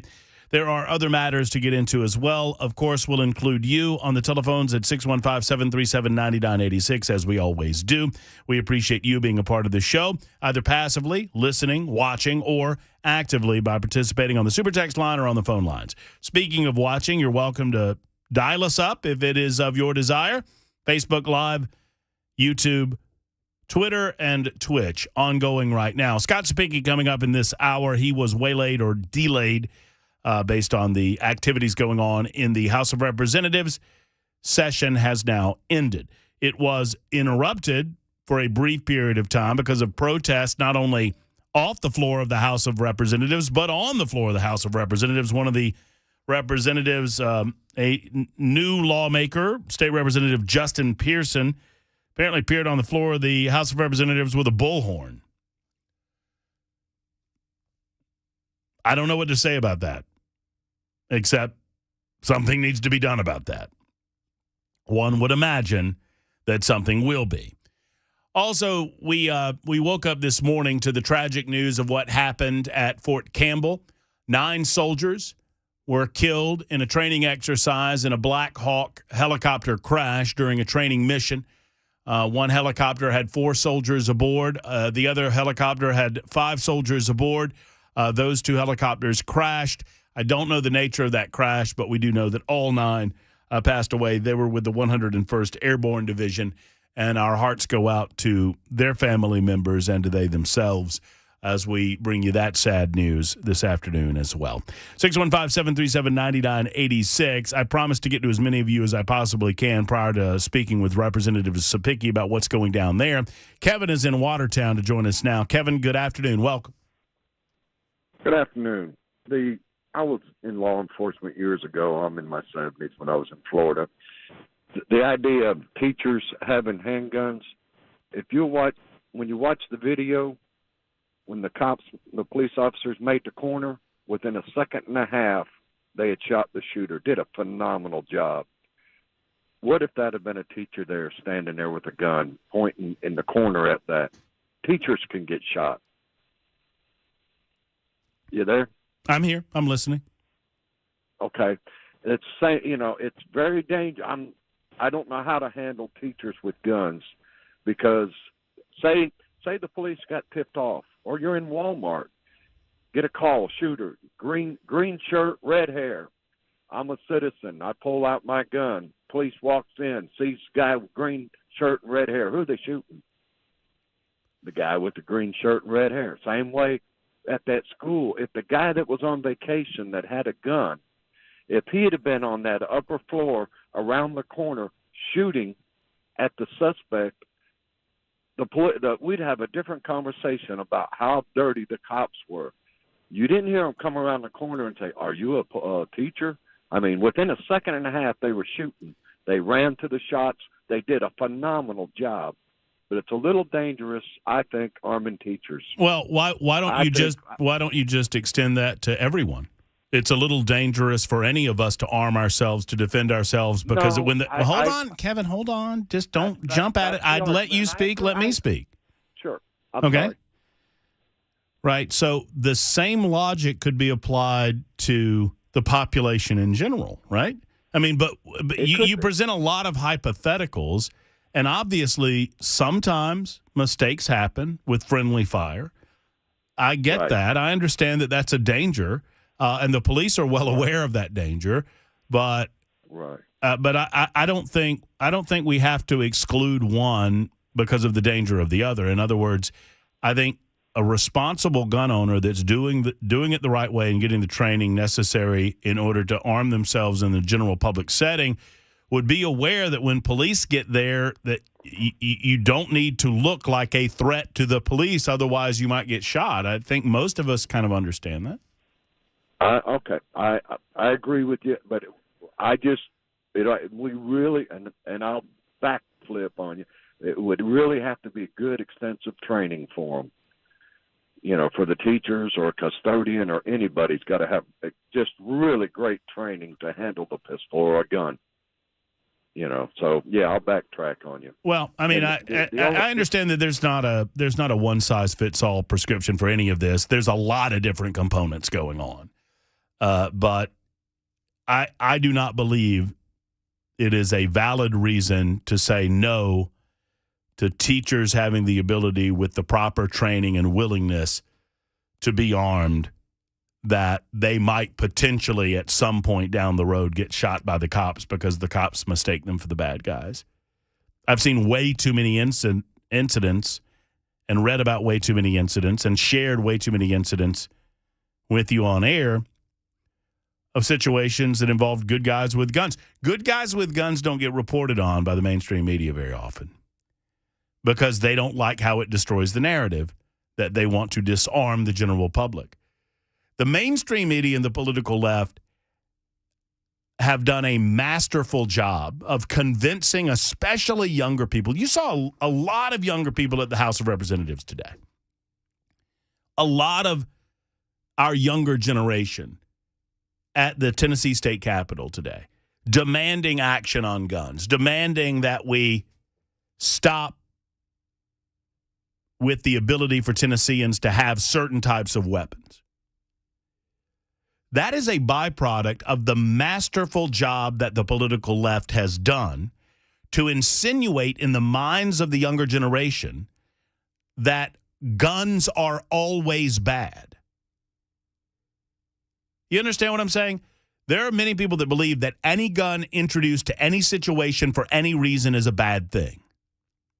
We saw, Jamal Bowman in the House of Representatives suggesting as much, that guns in any given situation are a bad thing. Representative Thomas Massey tried to have a conversation with him, and Jamal Bowman shouted him down.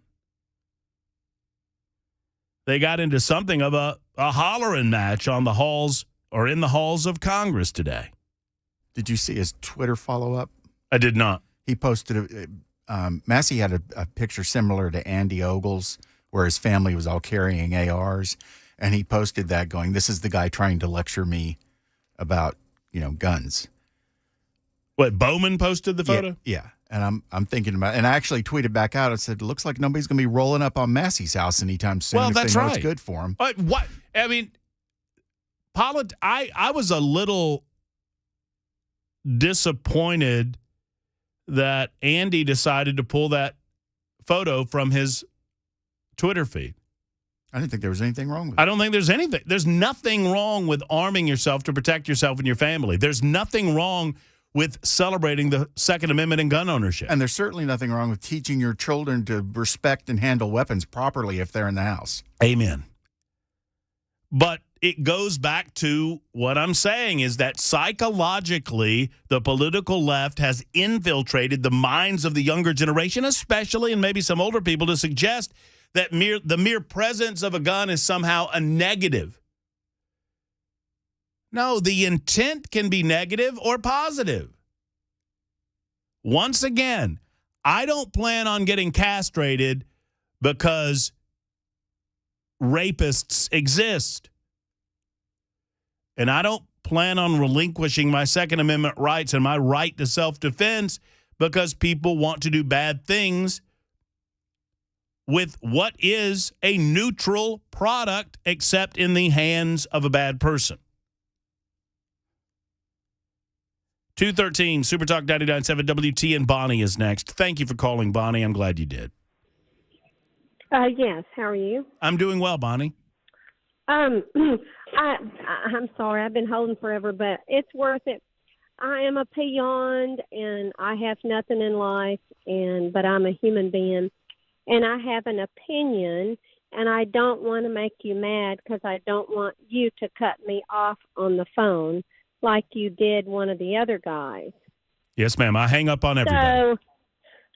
So I really would appreciate it if you would allow people to have their time on the radio. If they're speaking nice and they're saying nice words, but it's not going to be something that you might agree to, but I think you ought to allow people to have their opinion on the radio. So about 20 minutes ago, a man was trying to tell you something, and you were trying to put words in his head when he was trying to tell you how he felt. And I just think that that's wrong. Yes, ma'am. So don't mean to be ugly. We all need to be nice to each other. I'm just trying not to interrupt you, Bonnie. Thank you. I wish that they would put bulletproof glass in these schools, and it's horrible what happened. I think the cops did that wonderful job, and the teachers, but I would like to see a lot more security. I know I live outside of Lebanon, and all the Lebanon schools, the Wilson County schools, they have a security police officer in there, I think. That's what someone told me yesterday, a sheriff said that all the schools have, So I guess that's why you don't ever really hear something happening in the Wilson County School, something like that. But anyways, I love the show, and I miss Phil Valentine so much. I appreciate you being there. Just please let us have our opinion and try not to cut us off when we're trying to tell you something. Yes, ma'am. Thank you. Is that yes, ma'am? Take care. Thank you. All right.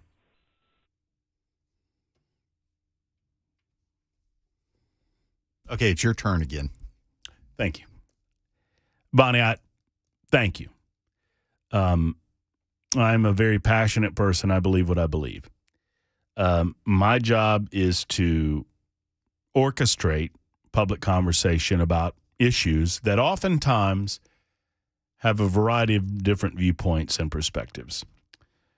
Part of what I have to do is I have to keep the show moving forward. If I don't, and I'm just telling you, Bonnie, I'm trying to reflect on what you've said to me, and I take it to heart. If I do not keep the show moving forward, if I do not keep control of the show, if I allow others to take control of the show for themselves and their own purposes, if I allow people to speak nonsense without pushing against it, Bonnie, I'm going to get fired. And I'm going to have to find another job. And sometimes I do things that seem gruff or inconsiderate for a fear of being unemployed. I hope that makes sense. Sean is next in Spring Hill. Hey, Sean, how are you? It's John. Oh, John, I'm sorry. My apologies. That's okay, man. Poor Bonnie, you're just such a horrible person, Matt. Just terrible, because you have a differing opinion. Anyways, no, man. I'm glad Bonnie called, and I don't want Bonnie to get mad at me, and I don't want Bonnie to think I'm picking on her. She can be mad at me. She can be mad at me. Yeah, get mad at John, Bonnie. He's the real jerk. I'll take the hit from Matt. Anyways, Matt, there's so much passion and emotion in this tragic situation from both sides. But through social media, we're finding out what side of the argument our friends are all on. And myself, as a proponent of the Second Amendment, let me ask you this, because I've been getting hit with this like I'm in a battle. Have you ever been told you must love your guns more than you love the children? Yeah, a lot. It's all about the children. Protect the children, shield the children, love the children, shelter the children. Well, absolutely. To me, it's bad enough. It's, emotionally horrific and sad enough. But then when you have your loved ones telling you love your guns more than you love the children, it's just such a lame argument. Come on, people. Well, but I was just wondering if you've got hit with that, because that seems to be the big one right now. You must love your guns more than you love the children. Well, I mean, as if those two concepts are mutually exclusive, right, John? Exactly. Can't I love my ability to defend my children and to love my children at the same time? I mean, beautifully said, Matt. Beautifully said. I'm going to let you get back to your other callers, but I had to vent. Thank you for listening. Hey, John, I didn't cut you off, did I? Well, I'm going to tell Bonnie you did. I'm just messing around, Bonnie. Just messing around. These are jokes. It's okay. We can have a little fun. Speaking of having fun, I hope you come out and see us tonight. We're going to have a great time. Also, I had every intention of having fun with this male power lifter that mocked transgender rules by entering in a contest as a woman. Did you see this? This is where this is all going. We'll do that maybe a little bit later on today. San Francisco reparations were also on my mind. I'm just kind of resetting some of the subjects that we want to get into, but obviously this is a big topic of conversation. It is a huge emotional topic of conversation this week, and it's an important one, and we want to make sure that we get to every single one of you and get your thoughts in as long as we're moving and progressing forward as we do so. Let's see who's been holding the longest. Trying to see here. I can barely see. Bob, I believe it is, in Nashville. Hey, Bob, thanks for your call. How are you? Hey, Bob. Hey, what's up? Can you hear me? Yeah, Bob, you sound kind of like you're in a bathroom somewhere. Are you on speakerphone? I am so sorry. Can you hear me now? No, you're all good, brother. How are you? Matt, you will be a national treasure. No doubt in my mind. I have waited so long to talk to you. Everything's going to go your way, I promise. My call is about the 9/11 call, okay? 13 men made the way we travel in air completely different. Now, there's a small inconvenience with it, but there's a major peace of mind to it. So I'm thinking schools might have to go in that direction, and I don't think that's so impossible to do. All these airports did it. You know, you have one entryway, take the shoes off, everything else, have a security guard. Just your thoughts. I do not believe that the United States of America is going to harden every single school in the same fashion that they harden airports. That is my thought. Airports, I mean, believe it or not, there are a lot more schools than there are airports. And there's a lot more foot traffic in schools than there are airports. I believe we can go a long way. I understand kind of the connective tissue you're putting together there, Bob. I think we can go a long way in hardening our schools in a variety of different ways without having to go the way of, you know, taking off shoes and walking through metal detectors and putting book bags through detectors. I don't think we have to do all of that. I'll tell you what we do. 222, Scott Cepicky's in the House. Obviously, the House of Representatives is running a little bit late. We're going to find out everything that was going on down there. Obviously, a lot of protest happening, and we'll get to the bottom of it in just a moment on Super Talk 99.7 WTN.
What's the next step for school security in Middle Tennessee after the terrible, tragic shooting on Monday? We talk about possibilities that Tennessee lawmakers are discussing. 2:30 Super Talk 99.7 WTN.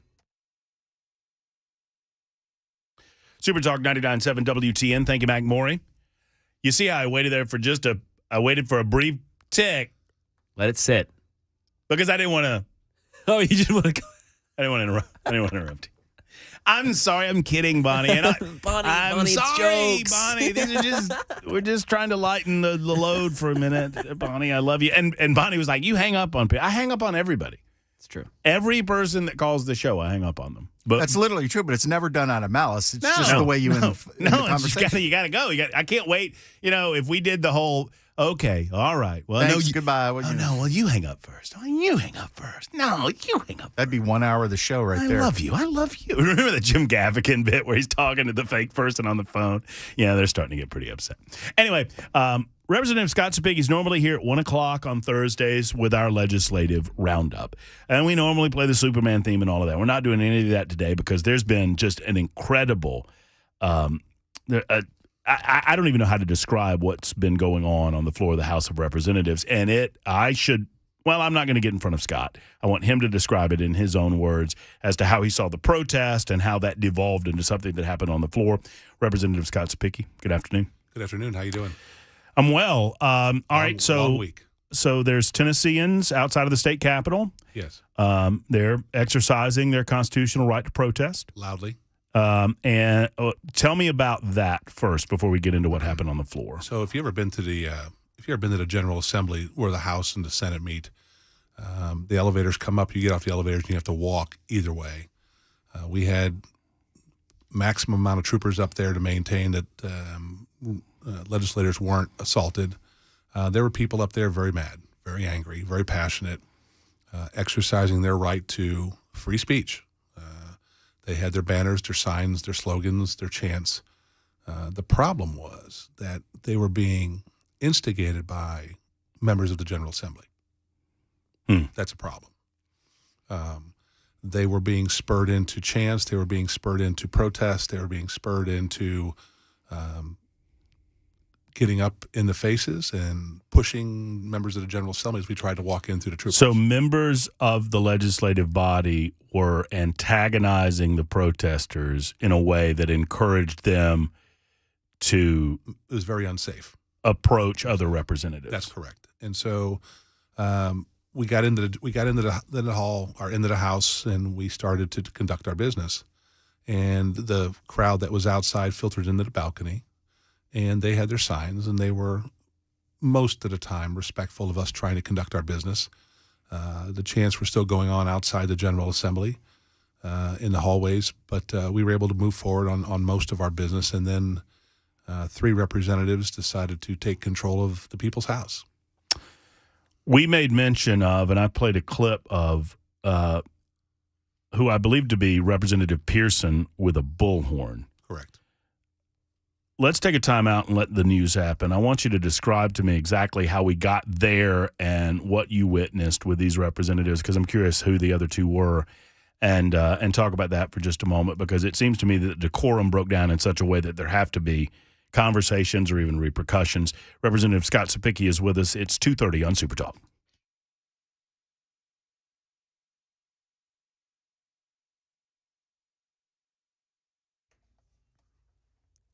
30 minutes after the hour of 2 o'clock, I'm Mac Morey with all your top stories. 71 degrees, a beautiful day in Music City. Weather in just a couple minutes. We're hearing the 911 calls from this week's active shooter at Covenant Elementary School in Nashville. That sadly left 6 victims dead, 3 9-year-old children, and 3 staff members, plus the shooter, Alex Stone. 911, what is the address of your emergency? As a 28-year-old shooter progressed through the Covenant School, callers asked 911 operators to send help immediately. I think we hear gunshots. Including this woman who was locked down and hiding in an art room. Yes, I hear another shot. You did? I'm hearing more shots. Okay. We're upstairs by the art room hallway. The dispatchers told the callers help was on the way. When police arrived within minutes, body-worn camera video shows them entering and killing the shooter. This morning, thousands of parents and children and other members of the Nashville community gathered around first on the steps along MLK Boulevard, then headed to the state capitol, all while rallying for stricter gun control. A lot of the chants consisted of them saying, quote, protect our kids. And in connection with all that story surrounding Covenant School, News 2 reports that the Sumner County Sheriff's Office found that there were 7 potential threats to schools on Tuesday, the day after the shooting. Lieutenant Tommy Greer, who's in charge of school resource officers in Sumner County, said it's usual to receive a couple threats a week, but not that many in one day. One of the threats was towards Station Camp Middle School in Gallatin. It came from a girl on Snapchat saying she was going to, quote, shoot the school. The student later claimed that it was all a joke, and out of all the threats on Tuesday, that was the one that resulted in criminal charges. That is the latest news. Weather's next. I'm Mac Morey, WTN News.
Super Talk 99.7 WTN. Matt Murphy's show continues. Representative Scott Cepicky has just left the floor of the House of Representatives as they gavelled out of session and came over to our studios. Our weekly visit normally happening at 1 o'clock on these Thursdays, a little bit delayed because of some of the activity on the floor of the House of Representatives. They got the business done, though. That's the most important thing. All the business that you needed to attend to today was attended to. Correct, Scott? 47 bills, including passing the Transportation Act. Good for you, because there was a disruption. It was a shameful disruption, especially considering we're not talking about protesters. I understand that sometimes the emotions of protesters get the better of them and they show out, have to be let out of the gallery because they're disrupting, yada, yada, yada. That's not what we're talking about. We're talking about elected representatives. Talk to me about what happened today. So as we were conducting our business, we just passed a bill, and then three representatives, Representative Gloria Johnson from Knoxville, Justin Jones from Nashville, and Justin Pearson from Memphis, got into the well, and Representative Pearson had a blowhorn and started talking about the gun violence, and just broke decorum to the point that the speaker had to adjourn the meeting because we could not continue our business, and to the point rallied the people in the balconies into a fever pitch where there was a safety issue involved. And so the speaker did the right thing. We adjourned, tried to diffuse the situation. Democrat leadership met with Republican leadership and the speaker, and Leader Camper from Memphis called both of those representatives into an office and had a chat with them about decorum.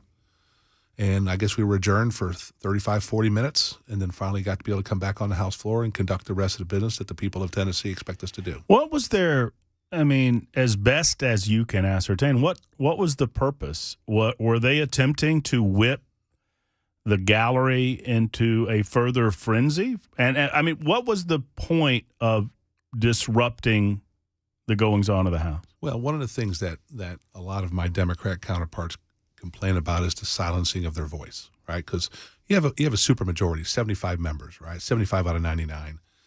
And what you saw on the House floor was three representatives silencing the voices of 7 million Tennesseans because they wanted to, because they didn't feel like they were being treated right. And the problem you get into with that, Matt, is there's decorum on the House floor. There's a way to debate. There's a way to argue your point. Sometimes you will win. Sometimes you will lose. I have passed bills, and I have had bills killed in a supermajority. It happens, trust me. But to do what they did, and I've talked to many representatives up there who's been there a lot longer than I have for 5 years, have never, ever seen that in the well of the House of Representatives in the state of Tennessee. Never. And we reached a point in this country where it seems like if you disagree with what the majority of people in Tennessee agree with, that it's anarchy, it is disregarding the decorum of how things are supposed to be done, it is accusations, and we have got to get the civil discord and the civil discussion back into our society, back into our government, so that we can continue to do the things in Tennessee that make Tennessee so special. Well, Scott, these folks on the left, primarily in Washington, D.C., that like to talk about, and they have since January 6th, about threats to democracy, what I saw on the floor and the way that you're describing it, there's no greater threat to democracy than you bust up the democratic process. The House elected members of the House of Representatives are attempting to meet to do the people's business, and you have three individuals that disrupt that with what seemed to me to be the intent of rousing up the crowd for further disruption. They were trying to shut down the meeting day, it seemed to me. Yeah, that is correct. One of the discussions we had as a caucus during the recess was, what do we want to do? Do we want to continue the business, or do you want to adjourn for the weekend? And overwhelmingly, the caucus said, we are here to conduct the people's business, and we will push through despite of this attempt at anarchy. And so we did. We finished our business. Now, I will give the speaker all kinds of credit. He has much more patience than I do. He continued before the outburst. He continued to call on those representatives when they asked to speak and give them their time to debate the bills that were in the well at the time, as long as they stayed on the bill. And they continued during that time to make brief statements about guns, which has nothing to do with the bill. And so it was very, very good by the speaker, being tolerant as long as he could. But when the outburst happened in the well, those three representatives did cross a line. How close, in your experience, and this sounds like something you've never seen before on this floor. No. You talk about members that have served longer than you, having never seen something like this. No. How close do you think it was? I mean, I would think the ultimate answer to a disruption like this, God forbid you should ever have to resort to this, would be to physically remove a representative from the body. Were we close to that? No, I don't think so, Matt. And here's the reason why: is because that's what they wanted. They wanted the TV cameras on them being shown drug out of the house. They still do represent 60-some thousand Tennesseans. Now, those Tennesseans that have sent them up to Nashville in the next election may have to reevaluate whether or not they want that as their representation in the General Assembly. And I think that's going to be the voters back home to decide on whether or not they want those three individuals to continue as they move forward, because we all answer to the voters back home. I don't know Jordan Jones. Gloria Johnson is a known commodity. Yes. Pearson, he's new. From Memphis. Is he, I think I saw a clip from yesterday where the speaker had to remind him of the appropriate order of things. I think there was some opening commentary being made. I don't know what it's called specifically, opening remarks. Welcoming and honoring. Well, and he tried to kind of go out of order and started discussing other business, and the speaker had to correct him on just kind of the rules. And, right. And very politely, to his credit, said, I know that you're new, and I respect that maybe you don't have this process down yet. Now I'm of the belief that it's intentional, right? He intentionally was attempting to circumvent the rules. That's what it feels like. Absolutely. I think if you had him sitting here, his intent was to disrupt. His intent was to challenge the rules of the House that we all agree to. We all agree to play by the same rules, so that we can maintain decorum, so we're all held to the same standard. Well, and as I said earlier, Scott, and you tell me if I'm wrong, but as you described this today, I still stand by my statement that I understand that people have different positions on this, and I might vehemently disagree with people who say the answer is to ban certain guns or all guns. But if you want to win that argument, elect people who believe the same. But seems to me that the people of Tennessee have overwhelmingly elected individuals that believe the answer lies in a different focus rather than attempting to ban weapons or ban guns. And I agree with you on that. I think that this tragedy has exposed some flaws that we need to look at with mental health, some shortcomings that we have had, and I'll be happy to talk about it if you don't mind. Yeah, I want to. We have our public schools, and if you've ever tried to go to a public school recently, they are well fortified. We have the ballistic tape that is on the glass doors to make sure that if a bullet hits them, they don't shatter. Mm-hmm. Right? We have the automatic entry locks that you have to go before a camera, like you see on people's doorbells. You have to have a camera that they can look at, and then they will buzz you in, but you have to show your driver's license first. The reason why you have to show your driver's license first is because they run it through a system called Raptor, I believe it's called, that scans the TBI database to see if there's any once warrants, if there's any restrictions on you. And then you have to identify who you are, and they have to ask you, well, who are you here to see? But they don't buzz you into the school. You get into a middle chamber that is lockable. Mm-hmm. And they can hold you there and restrain you there until, if there's an issue, the SRO can show up. Another hint right there, the SRO. Right? Yeah, we'll talk about that in just a second. And that's one of the things that we have to do now is we've got to look at the things that we've done for our public schools to make them as safe as we possibly can. Because the rule is don't let them get into the school. Right. And so I know we're going to be looking at some things for our private schools because we do have the funds to do this, is to provide some grants, hopefully, for these private schools to harden their campuses to make sure that these things that just happened on Monday never happen again in the state of Tennessee. And it shows you that in the specifics of this incident on Monday that almost everything can be right, but if one thing is wrong, it can expose children and adults to danger. And in that case, it was the glass doors that didn't have the shatterproof protection on them. And that allowed the shooter entry in. Right. And then we did not have an SRO. And, I mean, kudos to getting those kids out of that school as quickly as possible. Mm-hmm. It could have been a lot worse because the response time was 13 minutes. That is incredibly fast, Matt. And 13 minutes. And then once on property, less than 3 minutes before correct. you out of the vehicle and neutralize the threat. And that was the thing that we've all seen the body camera, right? It wasn't, they were not responding going, well, what do we do next? The response was, we have to find this shooter now and stop this person immediately. There was no regard for their life. It was, we have to stop this shooter, and kudos.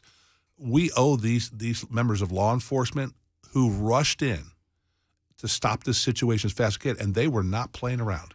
Before we get too far away from it, because I know you've got a lot of other ideas about what we can do proactively to potentially prevent something like this again, on the floor disruption front, several super texters are using the word insurrection.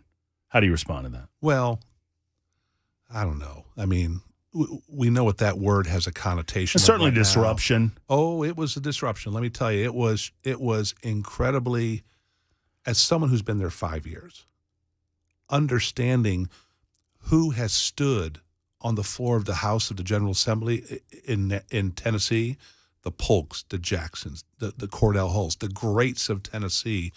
I am fortunate enough to get to stand in their same places and argue for the people of Tennessee. And to see that all thrown out the window because of activists who just, in my opinion, were throwing a temper tantrum and wanted to be heard and wanted to be seen. The other question that I'm getting on this specific subject is, what are the ramifications? What price do the members pay, or do we know yet? Well, whatever price is paid, the speaker has some to do with committee assignments, elevator credentials to use the members-only elevator, parking spots, right? There's nothing in there that says you have to serve on a committee. There's nothing that says that you have to have a parking pass. There's nothing that says that you have to be able to ride the members' elevator. In committees, there's nothing that says, I mean, as a chairman, I'm supposed to take the order of people who raise their hands to ask questions, but if the questions gets called to take the vote before someone gets to speak, that's the will of the body. I think what's going to happen. And let's be honest, if you see them, you see them. If you don't see them, you don't see them, right? Unfortunately, that's sometimes how it works too. But I think there will possibly be some discussions on more permanent ramifications for these three members, because you must remember, and my father told me this all the time about politics, remember who's been there before you and respect that. Quickly, before we do have to go, and I'm sorry that we do because the conversation's so compelling, you mentioned mental health. Yes. What are the discussions going on between yourself and your colleagues about something, if anything, that we can do to try to identify individuals? I mean, precognition is a difficult thing. I mean, but is there a way to identify, to flag individuals that potentially have mental illness to try to get some eyeballs on them before something like this happens? That is right. We have put $250 million into the Governor's Mental Health Trust Fund to get more help to schools, to school counselors, guidance counselors, school psychologists, to help children, help individuals address their mental health issues. We already have a process in code that if a psychologist is working with somebody and they believe that they could be a risk to people, there is a judicial process that you could go through that, one, protects society, and two, makes it difficult for that individual to secure any type of firearm. Now, you know as well as I do, criminals are going to find guns, Matt. People who are going to obey the law are law-abiding citizens. By definition, law-abiding citizens obey the law, criminals don't. But we have, I mean, I'm looking to see that process and how that plays out with the shooter. And also, we have to do more for our private schools to put some funds available to secure those, because those children, even though they go to private schools, Matt, are Tennesseans. No doubt. Scott, thank you for everything. My pleasure. Everything you guys do down there. We'll talk to Scott again next week at our standing time, 1 o'clock for our legislative roundup. We are out of time. Hope to see you tonight in Murfreesboro, Tennessee, at the Parthenon Grill. If you got tickets, we'll see you there. Until then, The Drive with Brian Wilson up next.